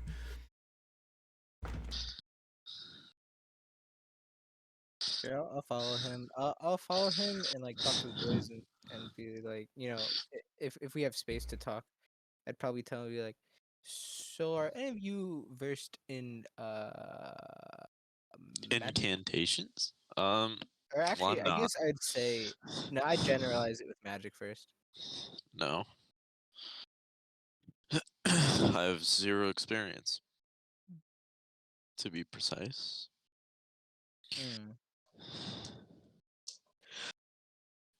I'd probably then just like explain a bit, be like, yeah, he just cast a spell. That's it. I kind of It looked figured. like it, he went. I'm not a "Ooh, magic man, but I kind of figured that was what happened. Let's see, I thought it was gonna be one of two, either magic or psionics, and I was praying to God it was magic and not psionics. Yeah, if it was psionics, it probably would have been a lot harder. But at least that's all it is. And I'm assuming I have my phone on me. Yeah, you do. All right. Does Merlin have like a secure line with us? I mean, he did, but you don't have cell service in here. Oh, unfortunate. Um, think tank. What? Think you can Psylink Merlin a message? Nope, too far. Damn. You can't cast a message. It's at 100 feet, I think, something like that, right? Oh no. Let me look. I think it's like 100 feet, because that's the range of your mind reading.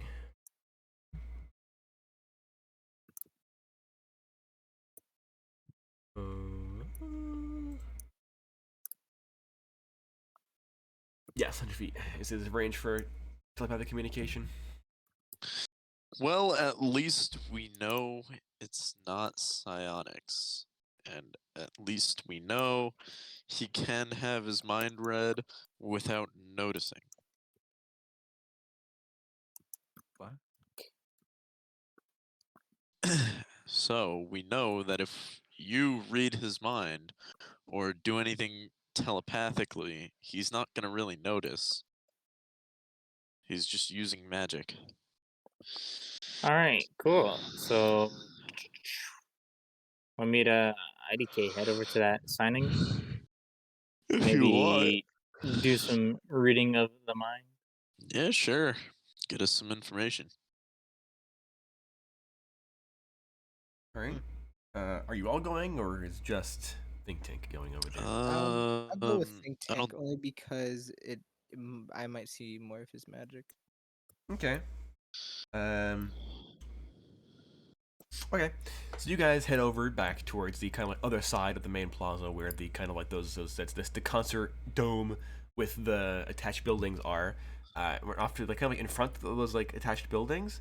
There is another like little pavilion like tent area, where the preacher is seated behind a big wooden desk, fancy wooden desk, and he is signing various like books and posters and photos, signing people's like arms or chests or foreheads or whatever.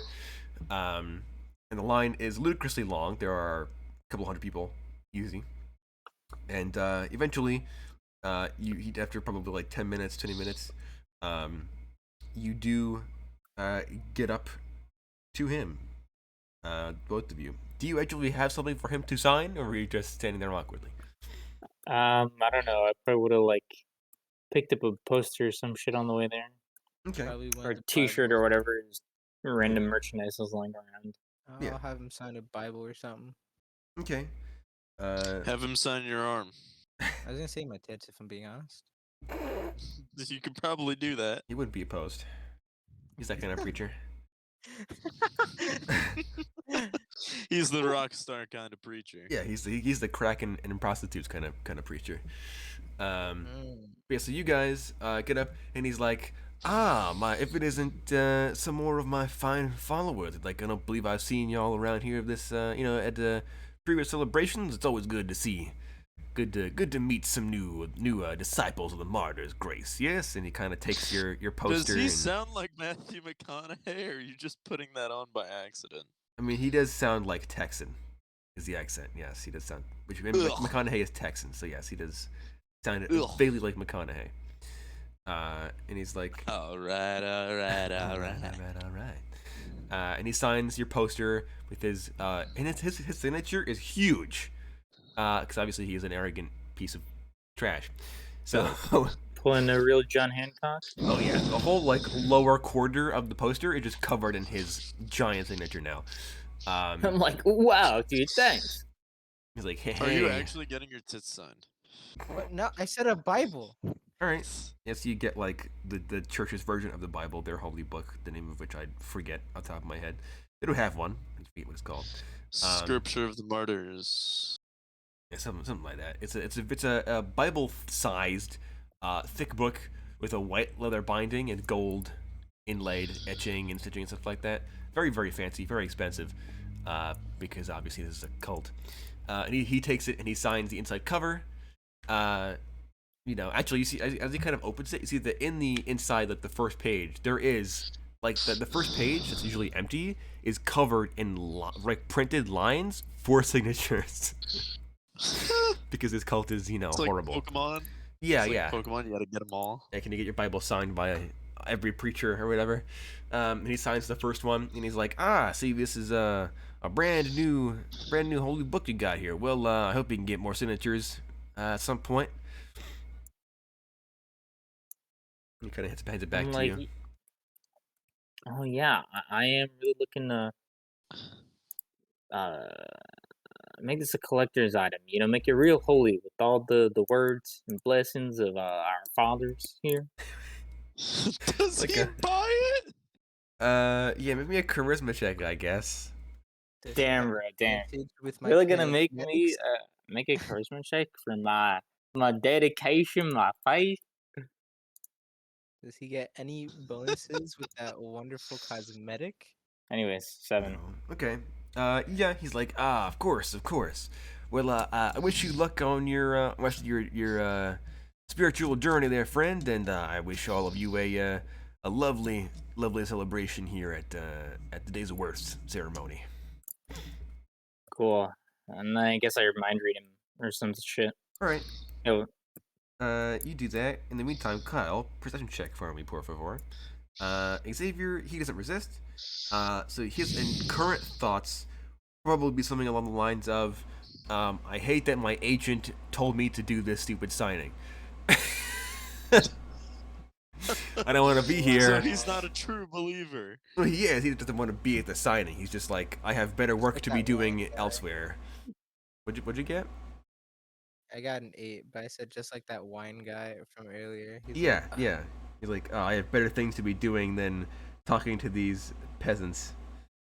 So just to kind of describe the scene better, also provide some more artwork for things and people. There is the preacher seated at the desk, and then on basically like the four corners of the tent, there are heavily armored, like juggernaut armored security guards, and they are like the actual proper soldiers of the spherical church, and their rank is Praetorian, I do believe. Yes, they are Praetorians, and they are huge armored soldiers with these giant, like 308 chambered Chris Vector looking assault rifles. Oh no! Yeah, they're big guns, and they have these huge like Bowie knife combat knives on their combat vests, a bunch of spare bags of ammo. They have a sidearm on their hip. They have like bionic helmets and like face plates that cover their faces. You can't see any of their skin. Their whole body is covered in some kind of armor or uniform. They are also their armor uniform is all slate white. It's all perfectly white. Like all the uniforms. I don't like this guy's face. I don't like this guy's facial features. He looks like an alien. Looks like Zuckerberg a little bit, to be honest. And that wasn't what I was the checkpoint was for. You'll see what I get that in a second. But that's what you all would see is that you see that these guys behind him. Oh, I see on the all four corners of this tent to basically make sure that nobody tries to gank their boss. And then right behind him, sitting over his right shoulder, is a black guy in very standard like butler outfit, like suit, white cloth gloves, the suit with the coat with like the long tails down to about past the butt, nice like vest, tie, Red flag. Dress shirt, just tie, vest, slacks, nice shiny black dress shoes. Red flag. Here is the art for the Praetorian. This is probably like my favorite piece of artwork they've ever found for anything. It's so good. Yeah, that butler's a red flag. Butler's sending off a red flag. That butler's gay. No. Red flag. Wow, got something against the gays? I have a thing against suspicious-looking butlers. Well, as the cliche always goes, in the murder mystery, the butler always did it. So maybe this guy is on your side or something. You don't know. no. But is the guy dead? Well, no. Good point, I suppose. Exactly. Let me copy. So this is the photo of the Praetorian.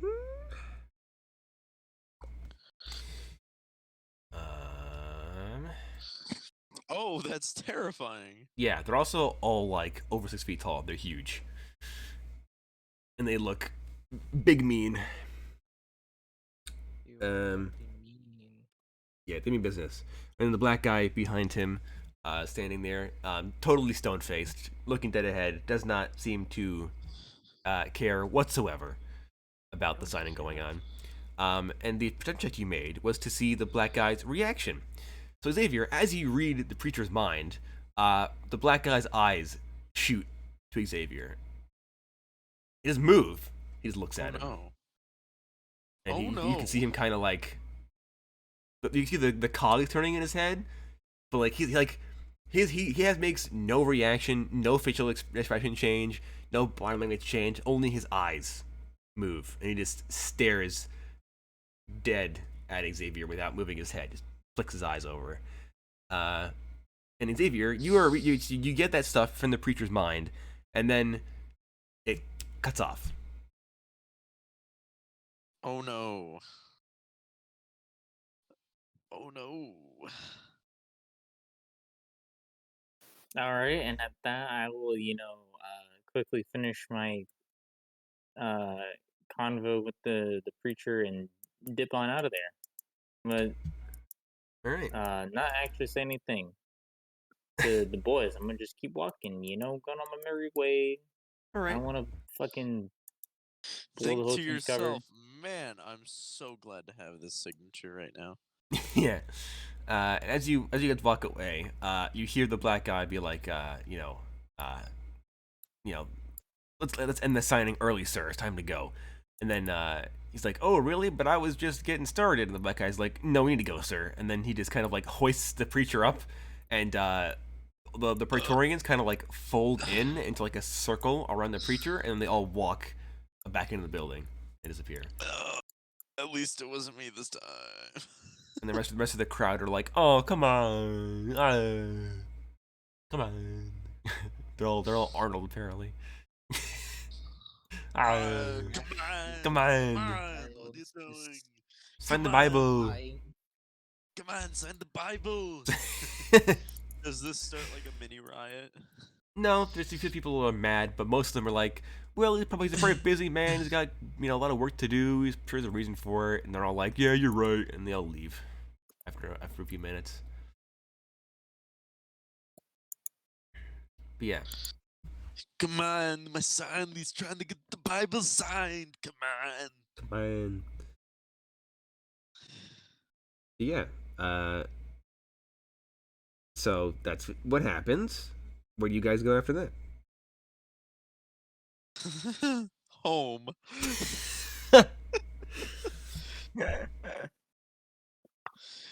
It is going to be limited to spoken word after this.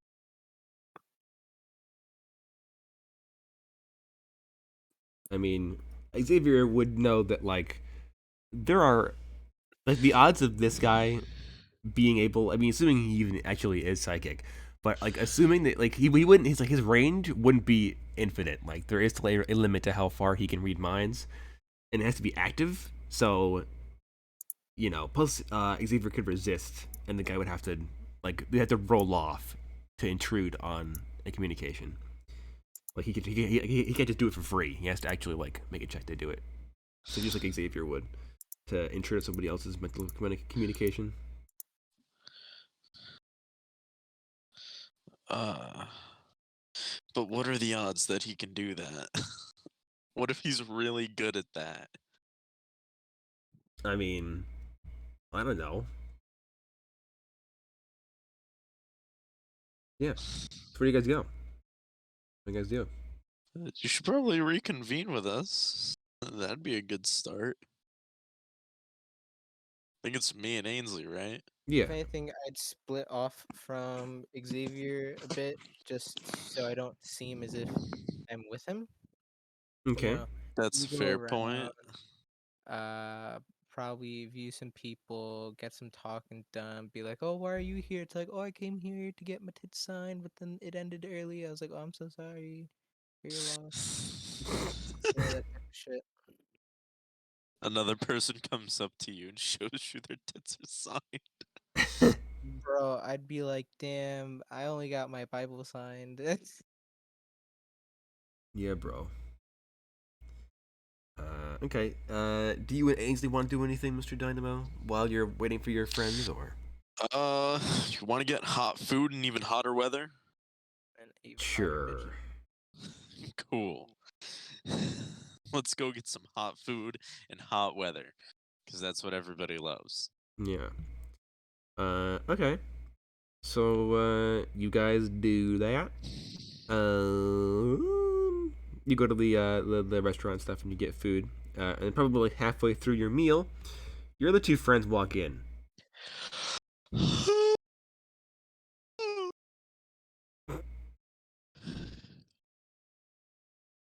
How did it go?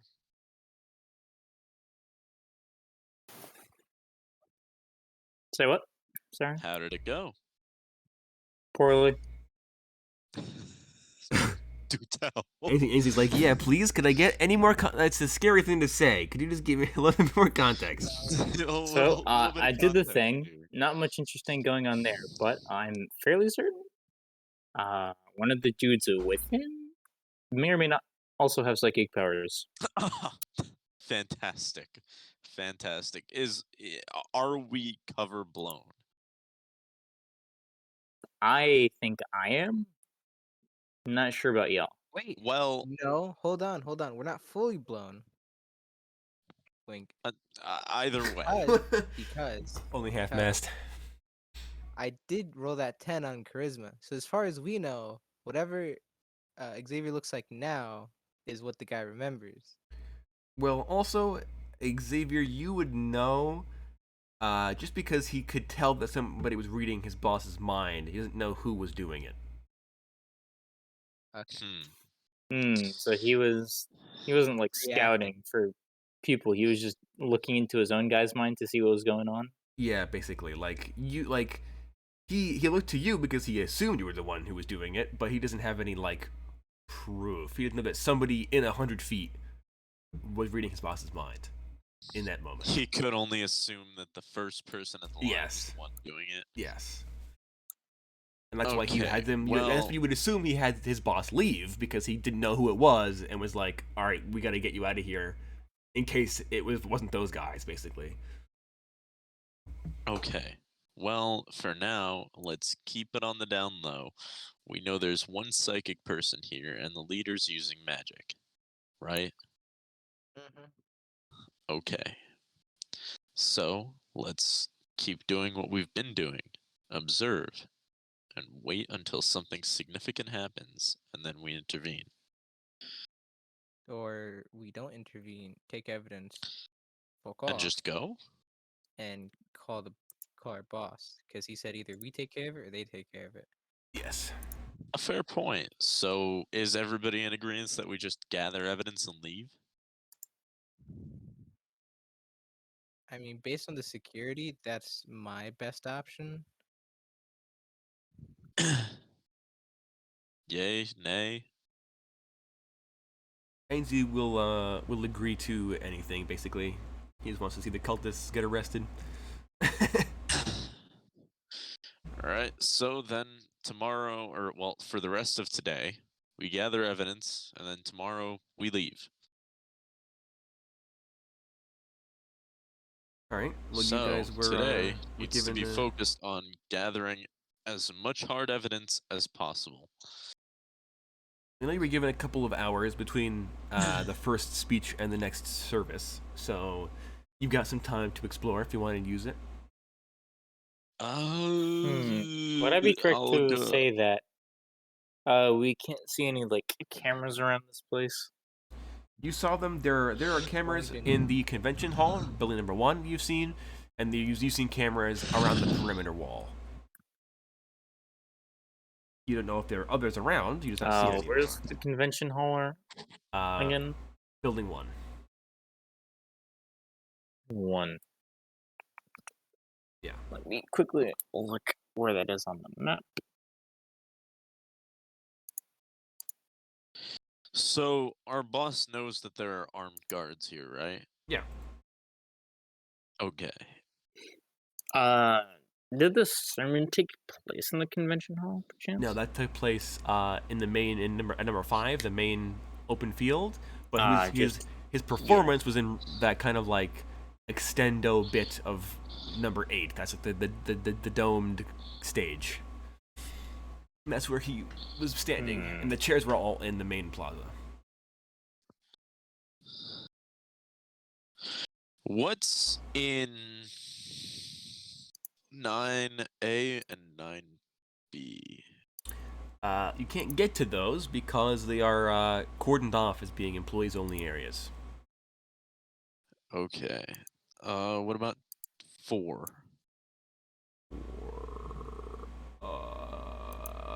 4 is a giant mansion. You would assume the preacher's mansion, I think. Let me double check. Yes. I'm assuming 10 is for the people that are coming here as bunkhouses. Yep, 10 is the inn rooms basically. Yeah, the mini apartment suites for everybody. And then 3 is the cathedral. Yes, 3 is a mega church, actually. It is Okay. huge. It's bigger than the convention center is. It's gigantic. It's like a stadium, basically. It's massive. Okay. And you wouldn't be able to I'm get gonna into the go mega to church the others, and I'm gonna be like, all right, well, anybody have any bright ideas?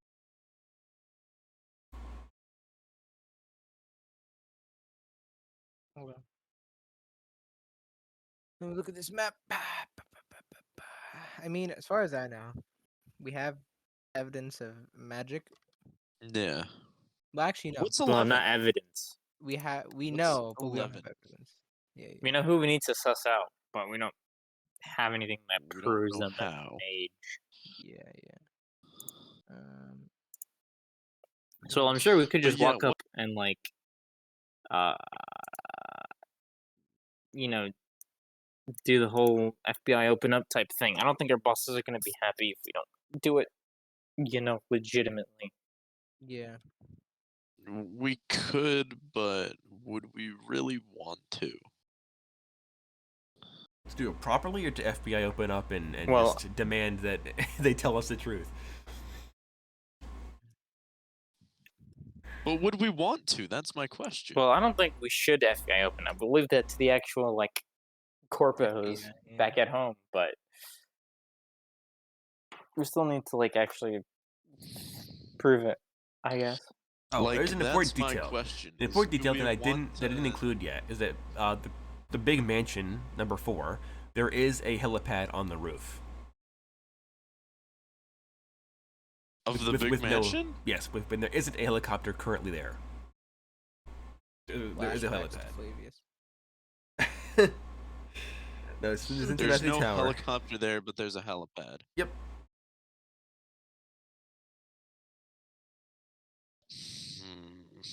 This is troubling.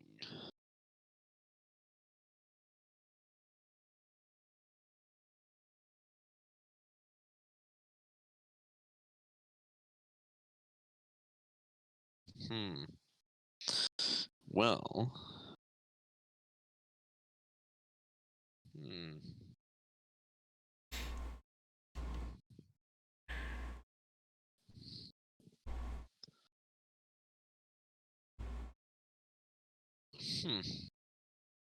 So, what's everybody's current proposition?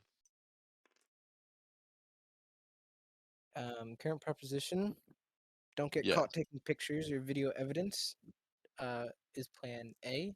Then Plan A Part 2 is figure out a way to either, or optional, figure out a way to get into the employees only district without getting shot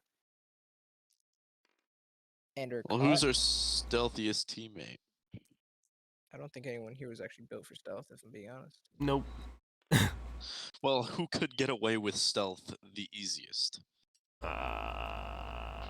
What's this based off of again? Agility. So Ainsley is the best in I'm terms of sorry, stat wise, but he doesn't have any abilities Yeah, geared but- for it. Mhm. Plus, he's not the stealthiest of people, Yeah, even if and his he may stats are have- good. That number, but he. I definitely mean, not I stealth. have some pseudo stealth stuff, Oh yeah, you have you have some stuff. but it's not like I can't just wade into a crowd of people and not be seen. It has to be like targeted. You have like Jedi mind trick type stuff, right? Yeah. Sort of. Like, oh, you didn't see anybody. I'm not the droids you're looking for. I'm not the droid you're looking for. What a fool.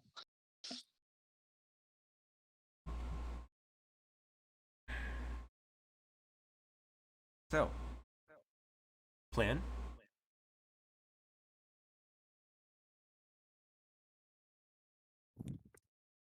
What buildings have we not entered?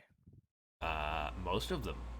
You can tell what they Yes. do, but you can't get into most of them. You can't get into the only buildings you can actually get into are your assigned rooms, and buildings 1, 2, and 7, and 5, I guess, and 6. So those are public property or like public space.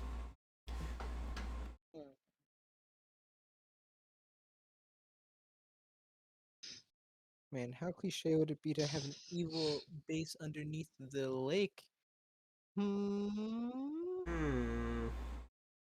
Almost Not too check the cliche. lake, by the way.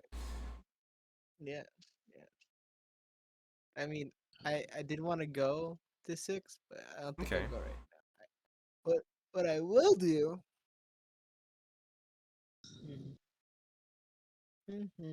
I think the only way we're gonna be able to see him use his magic is really during sermons or any lectures, because he doesn't seem like the type of guy to just willy-nilly and be like, here's a miracle, here's a miracle, here's a miracle, you know? Willingly casting fireball. Yeah. As for the psychic guy, I don't think he can really catch psychic like that easily. I mean, Xavier could probably like. What Xavier could do is he could intrude upon the guy's mind, and if the guy resists, then he would know, therefore, that he has psychic powers. Or if he does something to you guys that's like he tosses you across the room, or throws a car at you, or hurts your brain, then obviously that, you know.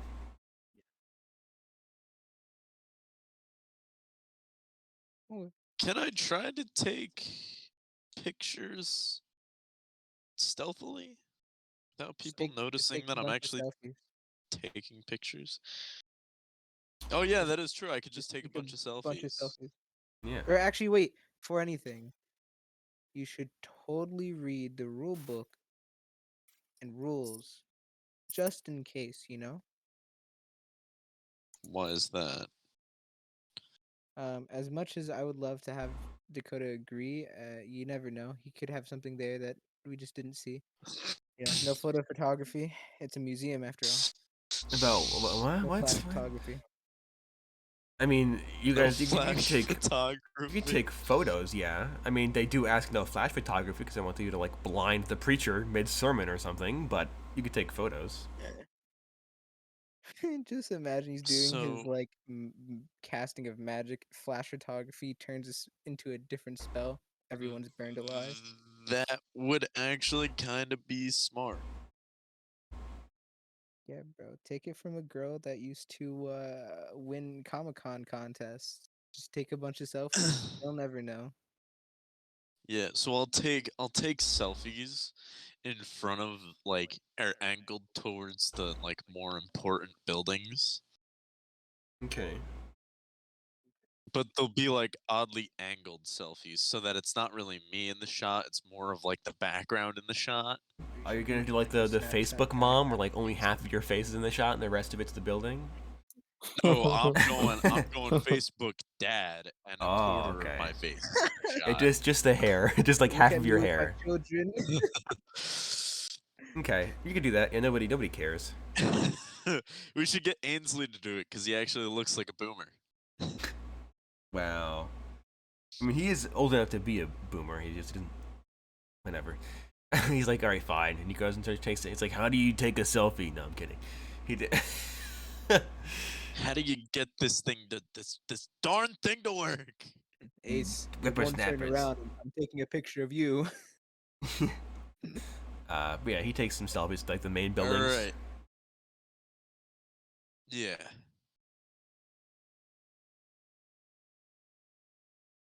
Yeah, that's what we need. We need pictures of the main compounds. Like this is gonna be Waco Part 2, I What feel you like. should also do is, if the preacher ever gets transported, you should do that again. You know, take selfies while he's, moving from place to place. Oh yeah.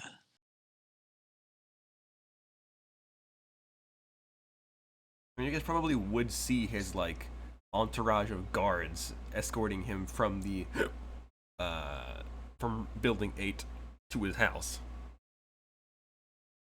Okay. But that's probably, and then he goes inside of his home. But I'm sure a lot of people are taking pictures of him. So Yes, like people wouldn't taking him, look people taking that pictures of each other. too far fetched. Yeah, like there's a big like fountain like well statue thing in the middle of the main plaza. People are taking selfies around, taking something in front of the lake. It's like it's it's a tourist attraction. It's a convention. People are gonna be taking photos there. Yeah. Yeah. You don't stand out by taking photos and Alright. stuff. Cool.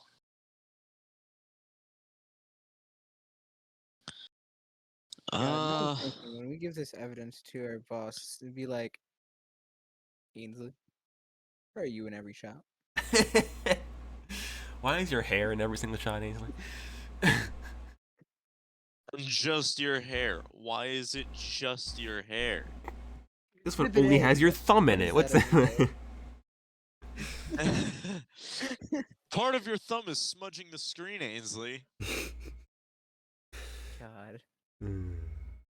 Perfect. But yeah, so okay, yeah, you guys do that. That takes like a whole 20, 15, 20, 30 minutes. Trying to teach Ainsley how to use a phone. No, he knows how to use a phone. He's not that old. Oh, so he's an educated boomer. Yeah. Nice. Ugh.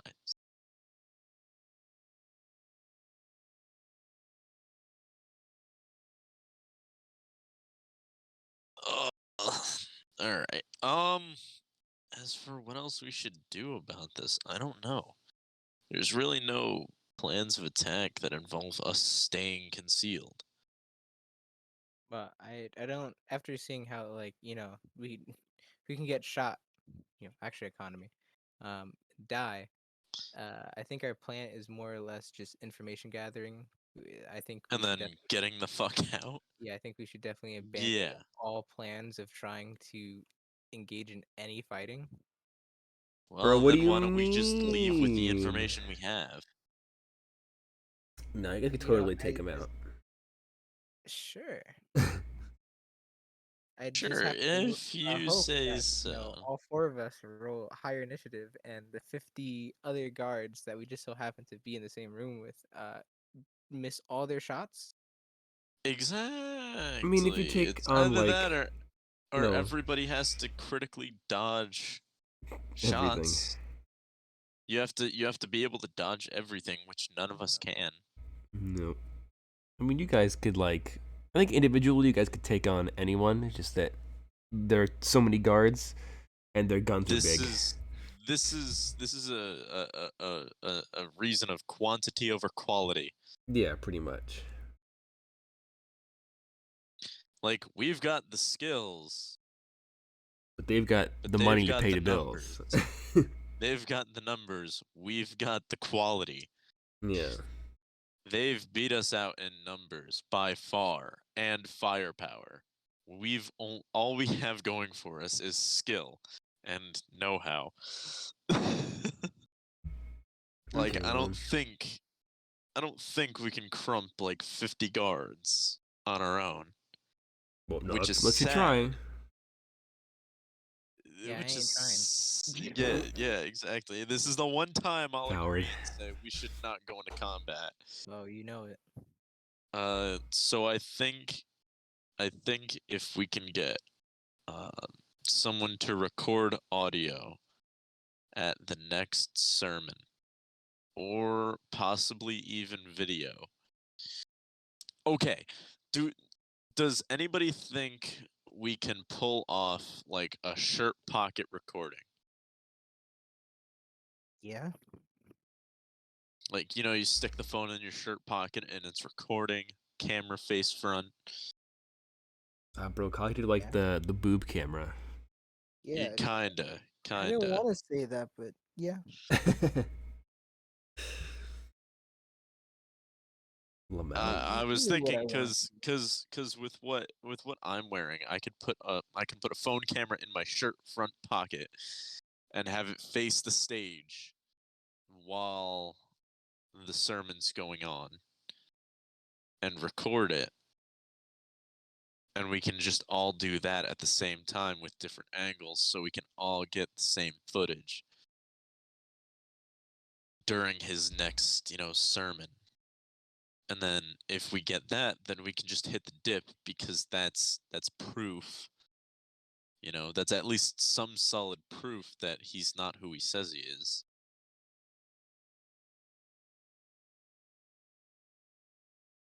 And hopefully that's enough to get him on those charges. Is anybody else with me on this one? I think Ainsley thinks it's a decent plan.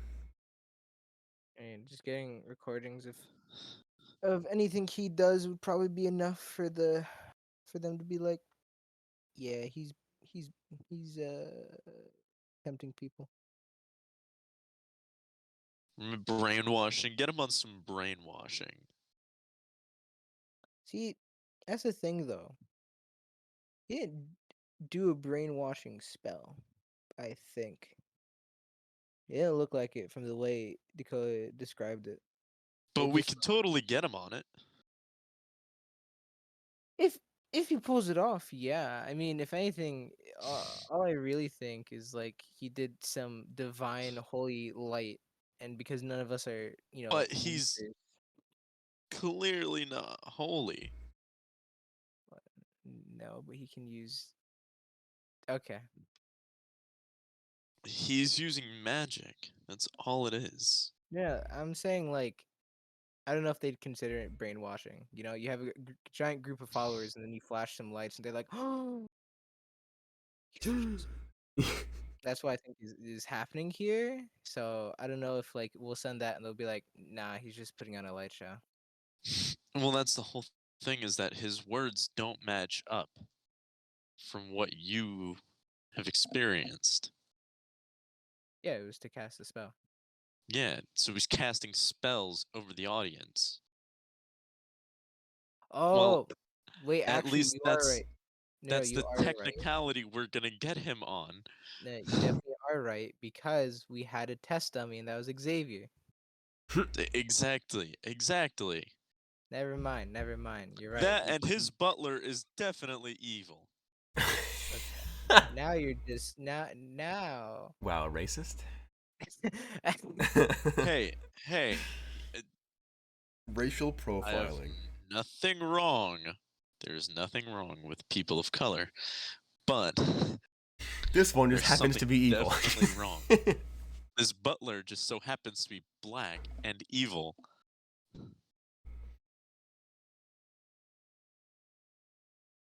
Something's up there. All right, so you guys want to go down that route then, and Get the evidence and get out? Yes, please. like photograph the next sermon.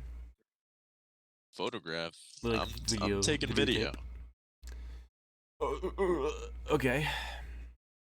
So the next announcement goes over the PA, and you're all called into the mega church this time to participate in like an actual proper service. Now that the intro speech has been finished, and this mega church is a mega church. It's as big as a stadium.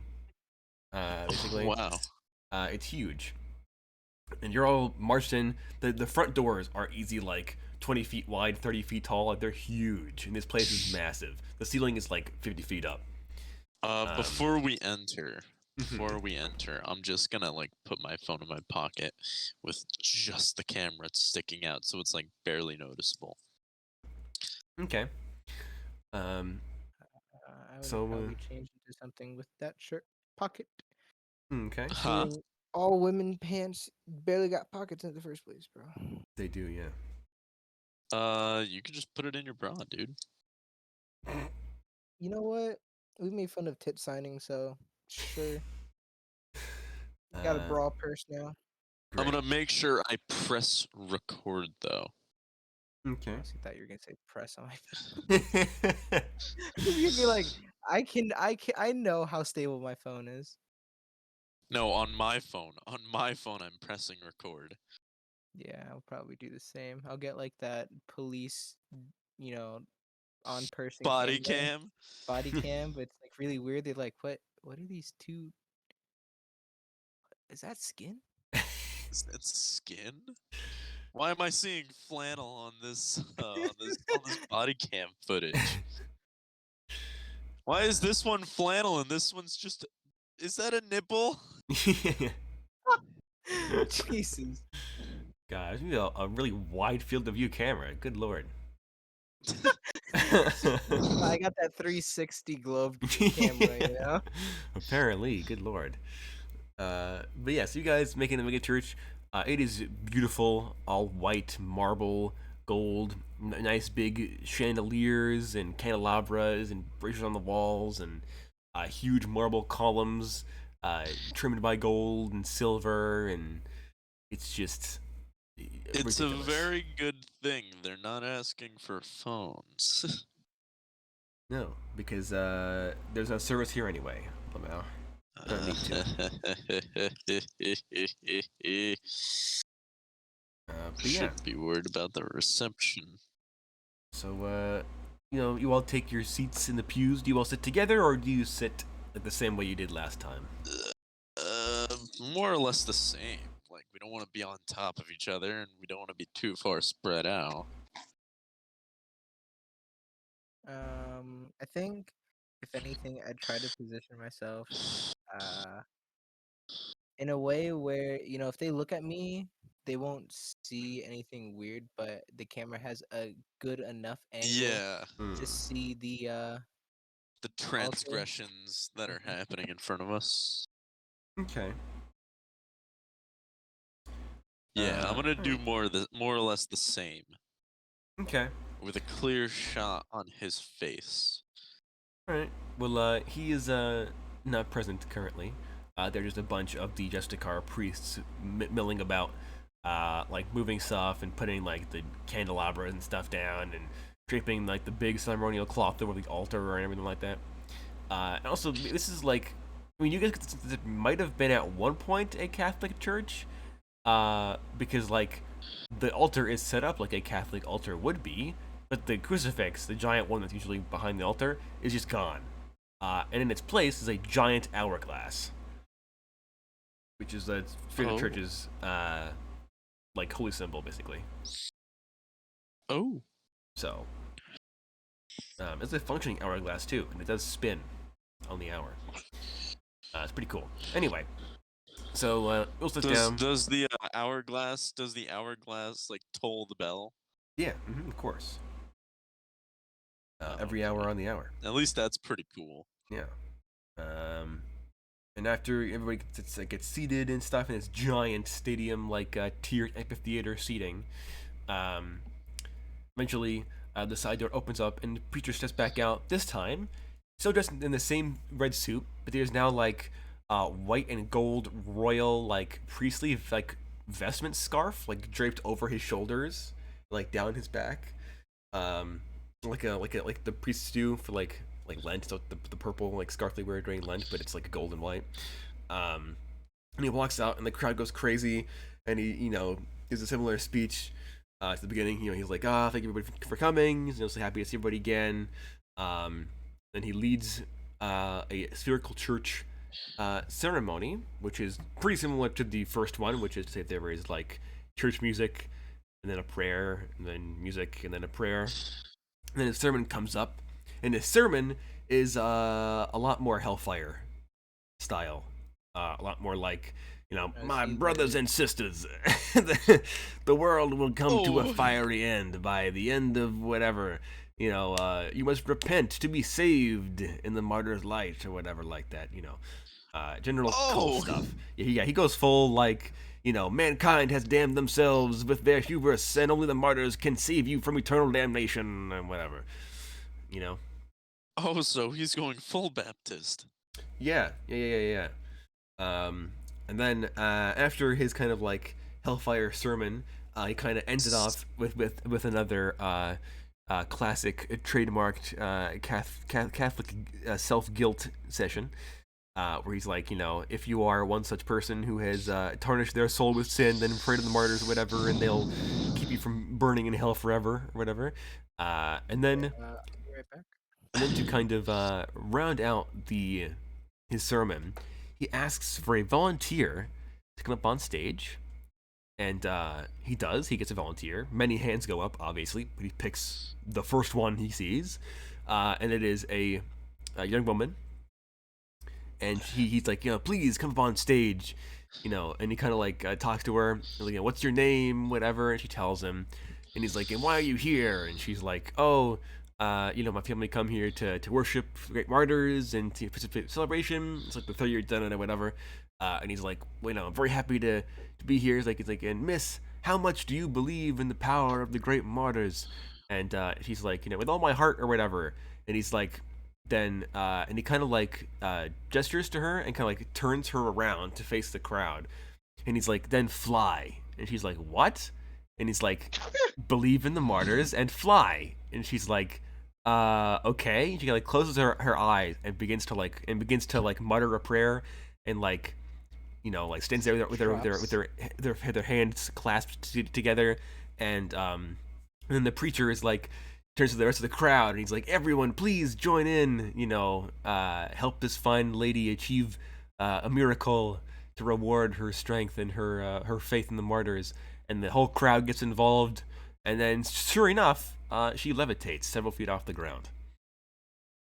I think at this point I'd probably be looking around to see who the caster is. If not, can I see magic? Is that thing in this? Yes, you can see Have a magic. trail. Yes, you can see magic.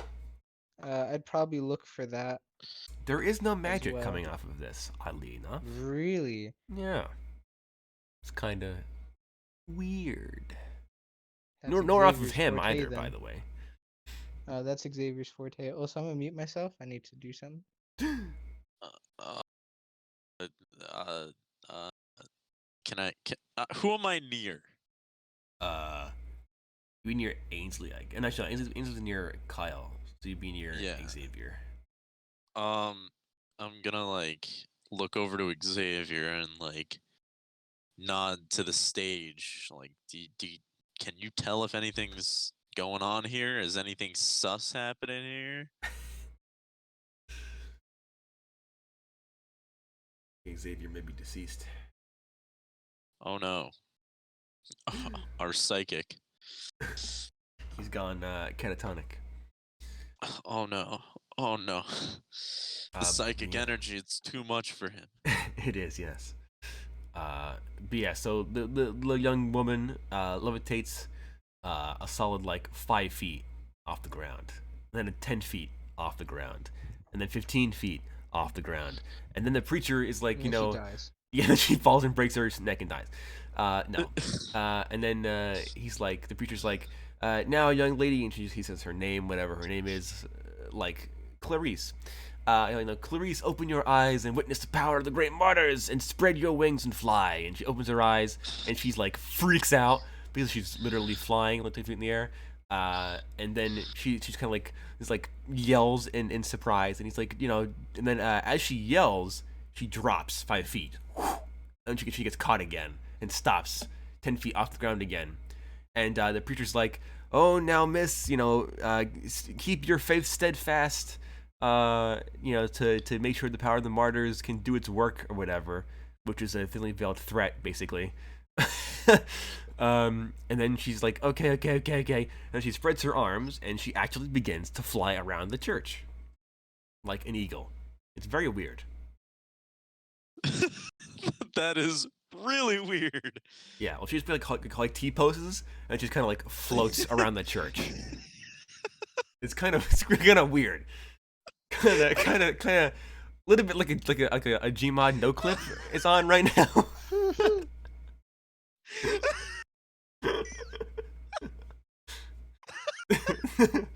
Yeah. T-pose assert dominance. This is the great martyrs have demanded that she T-pose to assert dominance over the crowd.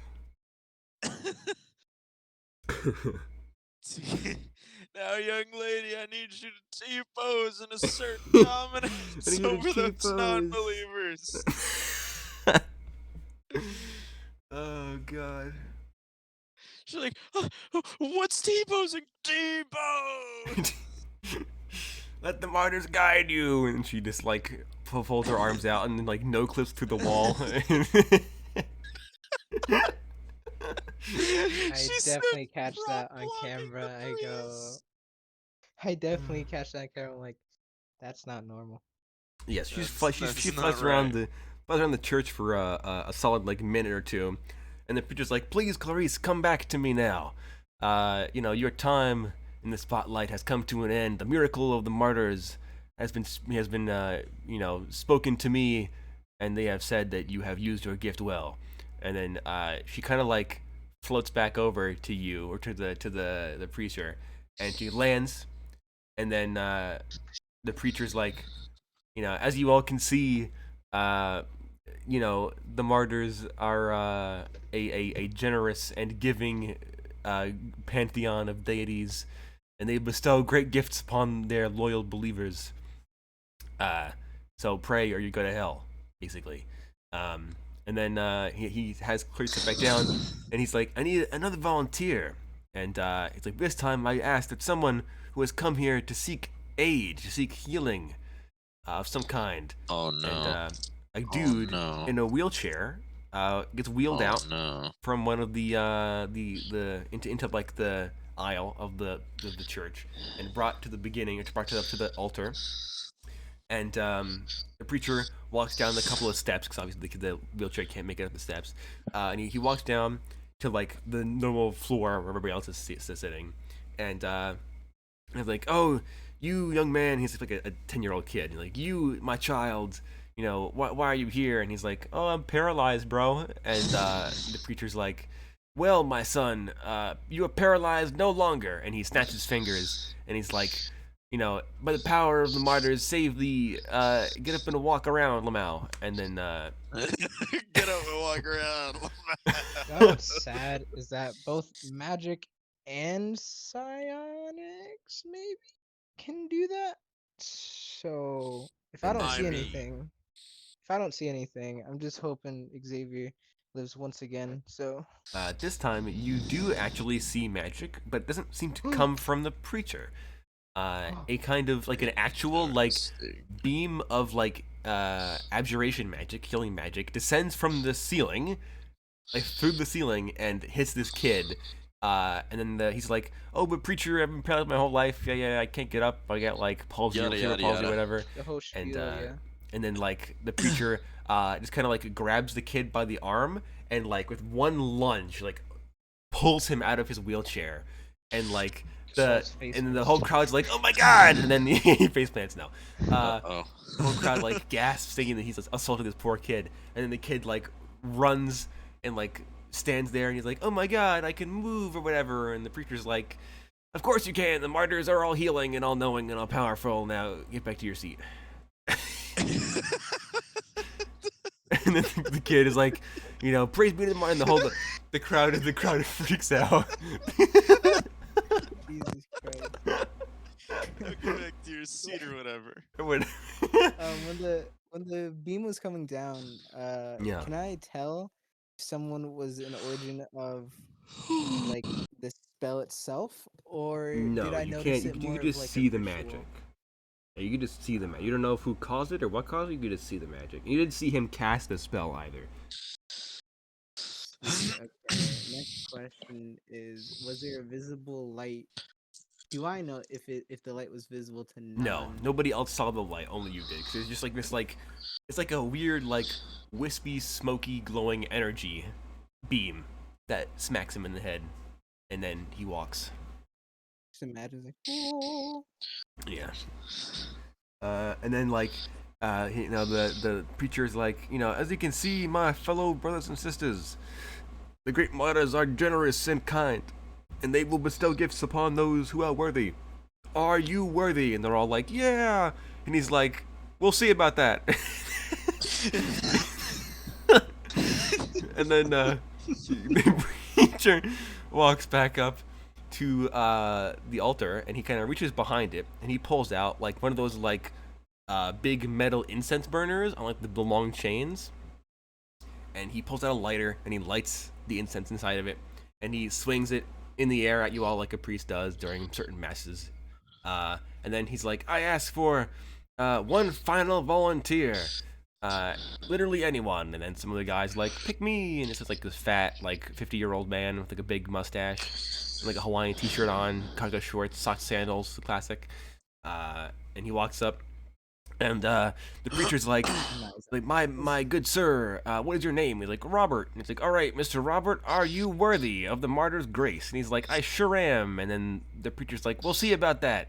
And he like swings the incense burner like real close to this guy's face, and this kind of like the smoke kind of like wafts around his head.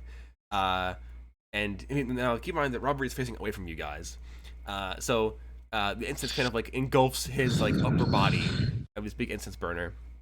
And Robert's like he's like stands there for a second, and then the preacher swings the incense burner a couple more times, and then he stops, and he's like he kind of walks up closer to Robert, and he's like, "Sir, are you worthy?" And then Robert just kind of collapses to the ground, writhing, foaming at the mouth, blood coming out of like bloody foam, like having a seizure. And the crowd like, and you guys are horrified. This man is just dying on the floor of a church. Nobody's seen him do anything. And then after the crowd gasps, you hear one person in the back yell like, "He must be a heathen!" And then the whole crowd turns on this guy, and they're all like, "Yeah, he's a sinner. He's evil. He should be. He deserves this. The martyrs, or justice by the martyrs, or whatever." And nobody helps the guy, Robert, who's seizing on the floor, dying. And then the preacher walks up to Robert, and he kneels down, and he kind of leans over, and he's like, "The martyrs have deemed you unworthy of their grace, and this is your punishment." And then Robert like vomits up this like spout of blood all over himself and the floor and the preacher's like face a little bit. A couple spots on his found at the preacher's face, and then he dies. Robert just straight up goes goes limp. And then a second later, two of the Vindicar priests kind of march out from the side doors, pick up Robert's body, and to drag it through one of the side doors. And then the sermon continues like nothing ever happened. Yeah, that's definitely some amount of evidence. I'll tell you what. I think we've got our evidence, guys. Now, also, I should note, when Robert died, there wasn't a magic on him either, or anywhere for that matter. I think we've got our evidence. Nah, we should stay here like 3 more days. Nah, I think I'm good. You really think they're gonna go here just because they killed one guy? They should, yes. It's Cody and Enterprises. We're not a charity. They'll agree. He was a heathen. He was a dirty heretic. He deserved it. You're sounding pretty anti-KE there. Sounding pretty drank the Kool-Aid there, friend. You're sounding pretty drank the Kool-Aid. I think you're a lost cause. Ainsley, please don't fall for this. Ainsley agrees as well. Isn't that right, Ainsley? He was a lost cause. Ainsley's just like, I don't really care, but I would agree that this is probably evidence in our favor. This is definitely evidence in our favor. I think it's time to go. It's time to hit the old dusty trail. All right. So do you guys leave the sermon immediately after he dies, or do you just stay there? Oh, well, I Definitely think we should not. stay there for the rest of the sermon to not seem sus. And Maybe, then like, after the sermon, we Rest of leave. the service, like you see through the whole service, or are you just gonna leave? I think it's best if we stay there through the service to make sure that we get out unscathed. Yeah, Okay. if you, especially in a cult, if you don't stay for the whole service, especially after seeing an innocent person die, It's possible. I'm gonna turn to think tank and I'm gonna be like, yeah, think our friends are doing all right over there. You see the both of them like bowing down, praying, worshiping at the preacher's feet. All hail! All hail! They're a lost cause. We're the only two sane ones left. Sign my Wait, tits. is Kyle's character actually shouting this? No. No, no, this is Okay, all for the good. lulls. Bro, Good. if my character was actually shouting this, I think you'd be dead.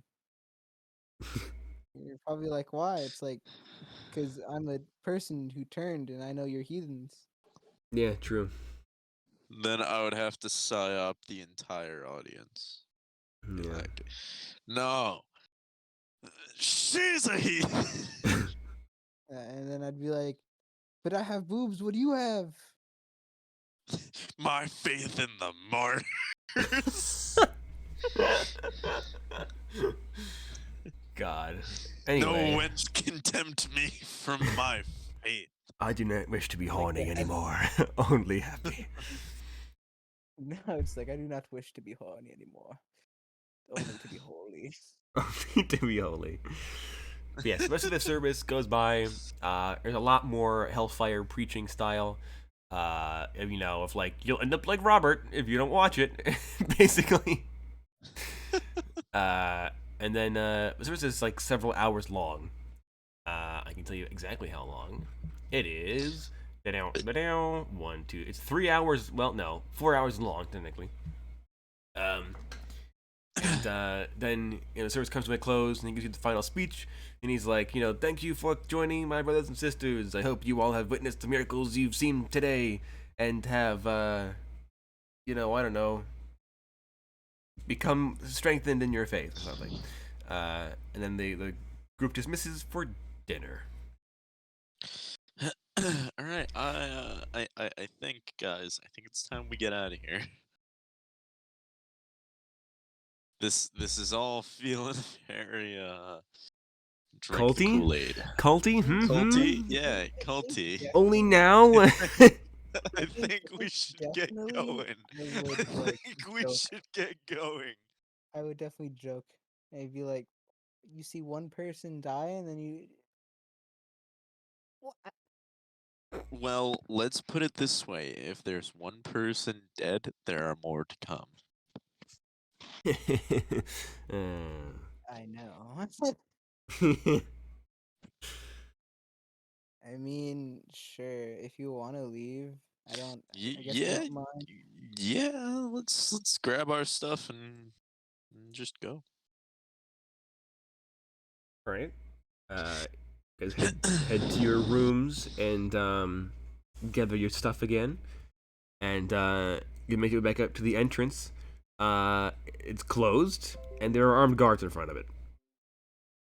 Figured.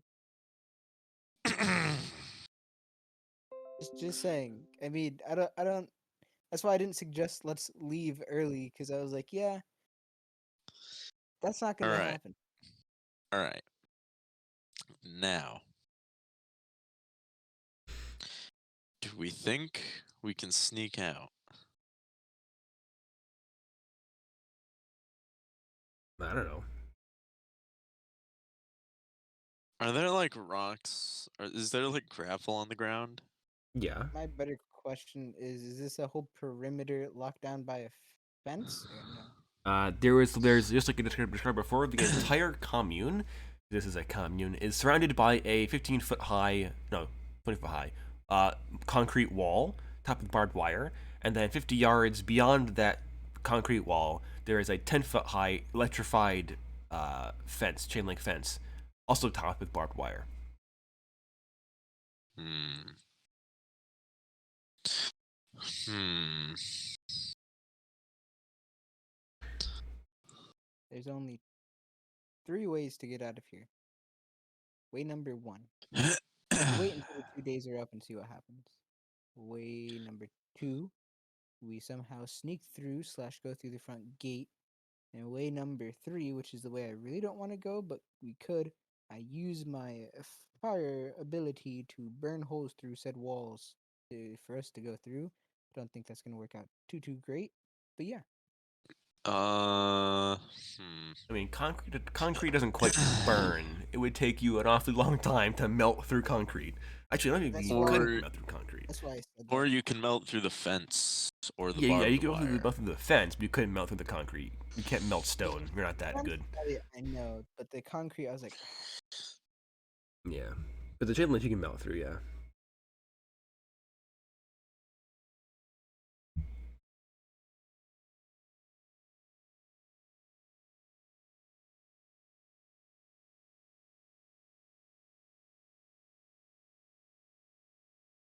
yeah, that's my ideas.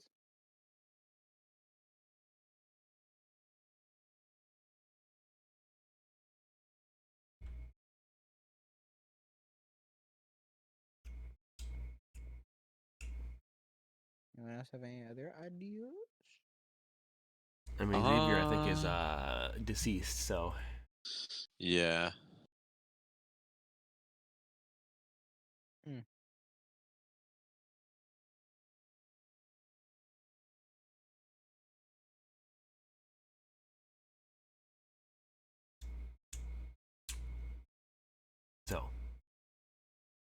plans. Hmm.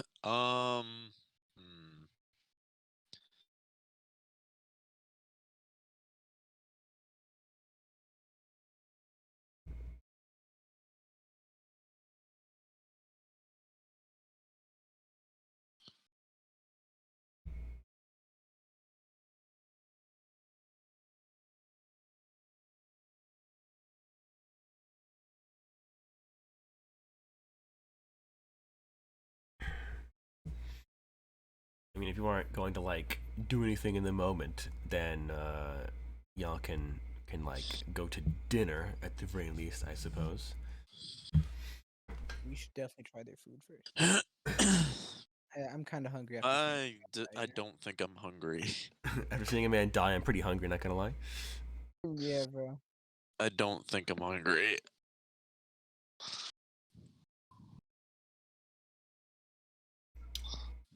Okay. I mean, Anton's pretty hungry. See? I don't think I don't think I'm hungry after what I've just seen. All I right. think I'm gonna start formulating a way to get out of here. I think if anything, I'd definitely ask like your character, be like, "You okay, bud? Ever seen a person like that before?" I think we should focus on getting our information and getting out of here.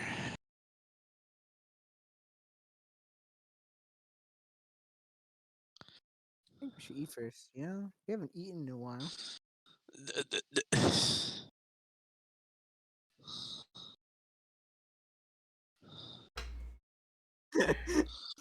I'll be honest. I'm just internally laughing because I I don't see a way out currently besides those three options. And if we're not gonna do anything because Xavier's not here, I'll just go eat. Okay. Ainsley, and I'll say that think tank as well will follow you to go get food. Lamau? XP? I'm gonna go back to my room and try formulating a plan to get out of here. Skedaddle. Xavier, Don't get you've missed caught so up. much. I've been looking to you for insight this entire time, and now you show up. We watched a man die, and then like John's character immediately was like, "Ugh." You watched three miracles happen. You watch a girl T-pose and fly around. Then you watched a crippled child be healed and walk, and then you watched a man die. Yes, a I miracle, love how death. Charles the third one a miracle. Yeah.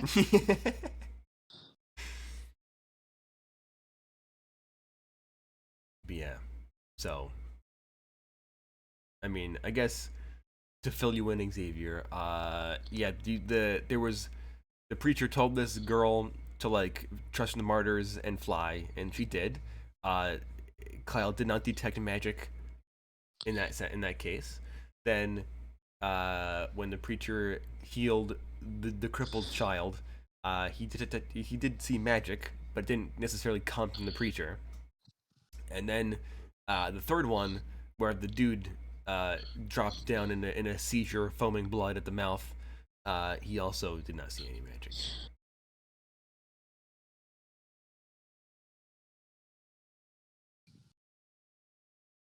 As a note. And now the group, the service has concluded, and the group is deciding whether or not to go to dinner or try to find a way to get out of the compound.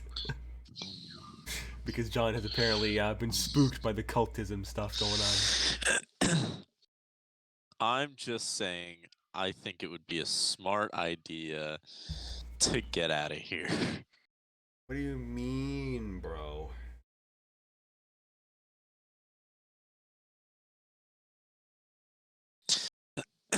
That's all I'm saying.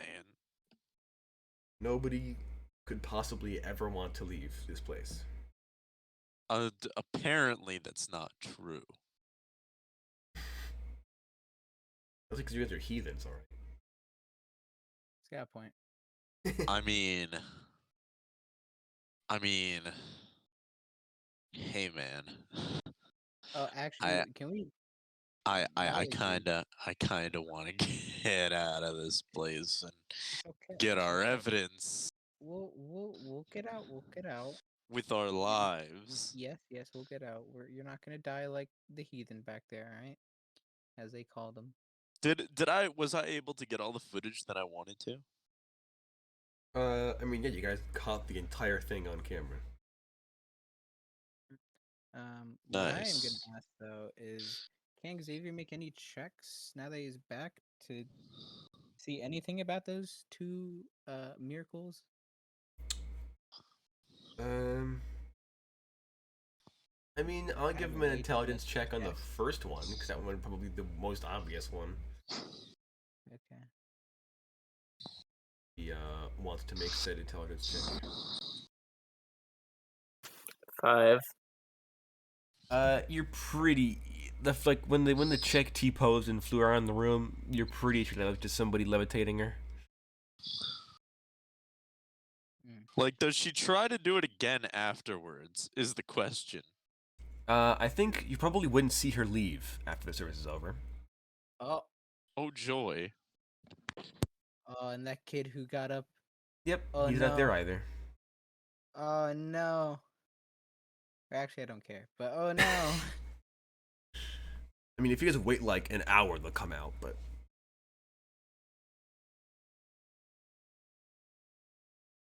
it'll be a while before they show back up. I mean, we can wait an hour. We can pass some time by eating. Okay. You guys go and eat at the restaurant. The food is pretty good. This evening they would be serving like, I guess, are you guys gonna eat at like the free like cafeteria style buffet, or are you gonna eat at like the restaurant?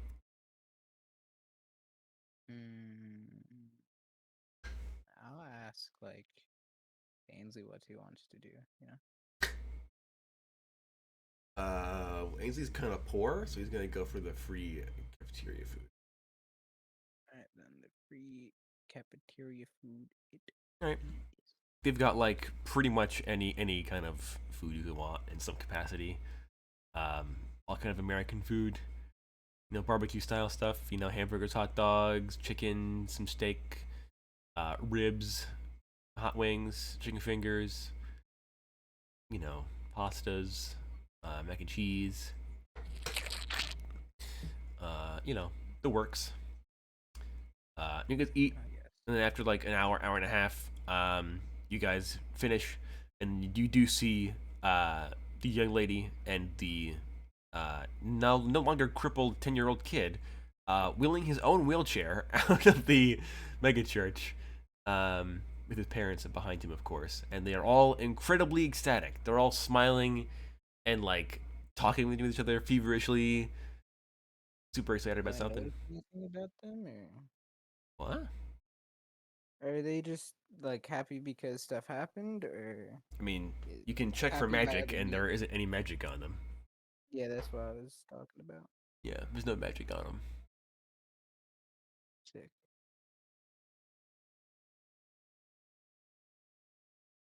In the meantime, Mr. Dynamo, you go to your room. You go and Well, the whole thing is that there was magic involved during but the. yes, in the there was magic Yeah, in the one of the second miracles. miracle. Yeah. I just meant like, they stayed there for an extra hour, and if the people that I couldn't detect magic on, well, I guess the other person I couldn't detect magic on, and his parents, like if they were overcome by some spell or stuff like that type of deal, that's why I was checking again. Yeah. Yeah, no, there's no magic on anybody. Still go to your room, or you come with us to eat, bro? I guess. That does not answer the question. I guess I'll go with them. All right. So you all eat, and you all do see the young woman and her, and then the young boy and her family, or then his family, walk out of the church, happy and talking to each other. And they go and eat as well. After that, the PA system alerts everyone. Let me look at my itinerary. You have 2 hours of free time before curfew, which is at 9 o'clock at night, by the way. Oh, we have a curfew. Of course, this is a cult. What do you think this is like? You know, normal life, bro? Come on. Damn. Pain. So yeah, do you guys do anything in those 2 hours in particular, or do you just wander around, you know, until curfew time? I think if we're not doing anything, we'll wander around just to check if there's anything magical, rituals. I Yes, need to go and do dishes. Mm. Yes, so I must go. Alrighty. All right. Is this where we want to cut this off? We want to cut it off at curfew? I was planning to cut it off at curfew. All right. Because there was really nothing that I wanted to do. I mean, I would have grabbed like the free food. Yeah. That's what everybody else did too. So, all right, my friends. I must go now. Alrighty. I bid you all adieu. Adieu. Outro, bro, his outro. So yeah. You wanted to check for magic, you said? Like around the place? But not very obviously. Just stroll around, be like, "Oh, look at this," and "Whoa, look at that," and "Oh Okay. my goodness, the stars Um, over here." And then look at the lake and see the essence of darkness itself, and be like, "Whoa, that's pretty cool." do you see the unbeheld in the bottom of the lake? No. I think, you wouldn't see any magic coming from anywhere except for his mansion. There'd be some light stuff coming from inside. Divine or wards? Like Wards, okay. but nothing anywhere else. Yeah, then because you could do go to the lake. The lake is a lake. It's a very quaint lake. There's a little dock. There's some fishing spots. Even like a little paddleboard renting place where like families can go and rent paddle boats for there to go boating on the lake and stuff. It's pretty cool. You do that. Mr. Think Tank, do you have anything you want to do in particular before curfew?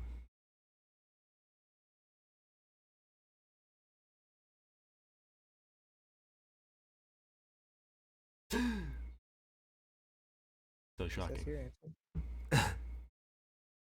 Perfect. All right. In that case, you all head over to your rooms. They would be pairs of two, probably. So you can divide that however you want. Doesn't matter. And then curfew happens. And when it does, 9 o'clock on the dot, you hear every door in the building lock, which is fun. This big collective chunk as all the locks engage. And that's where we will leave it off for this episode. I do believe. Thank you all so much for watching. This has, of course, been Quest for the Core. Quest for the Core Cave 6, Episode 2.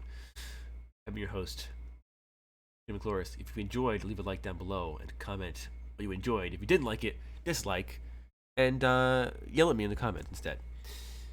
Subscribe if you want to be notified when I upload something new, either to appreciate it early or to harass me early. And on behalf of myself and all of my co-hosts, all of my players, we will see you all next time.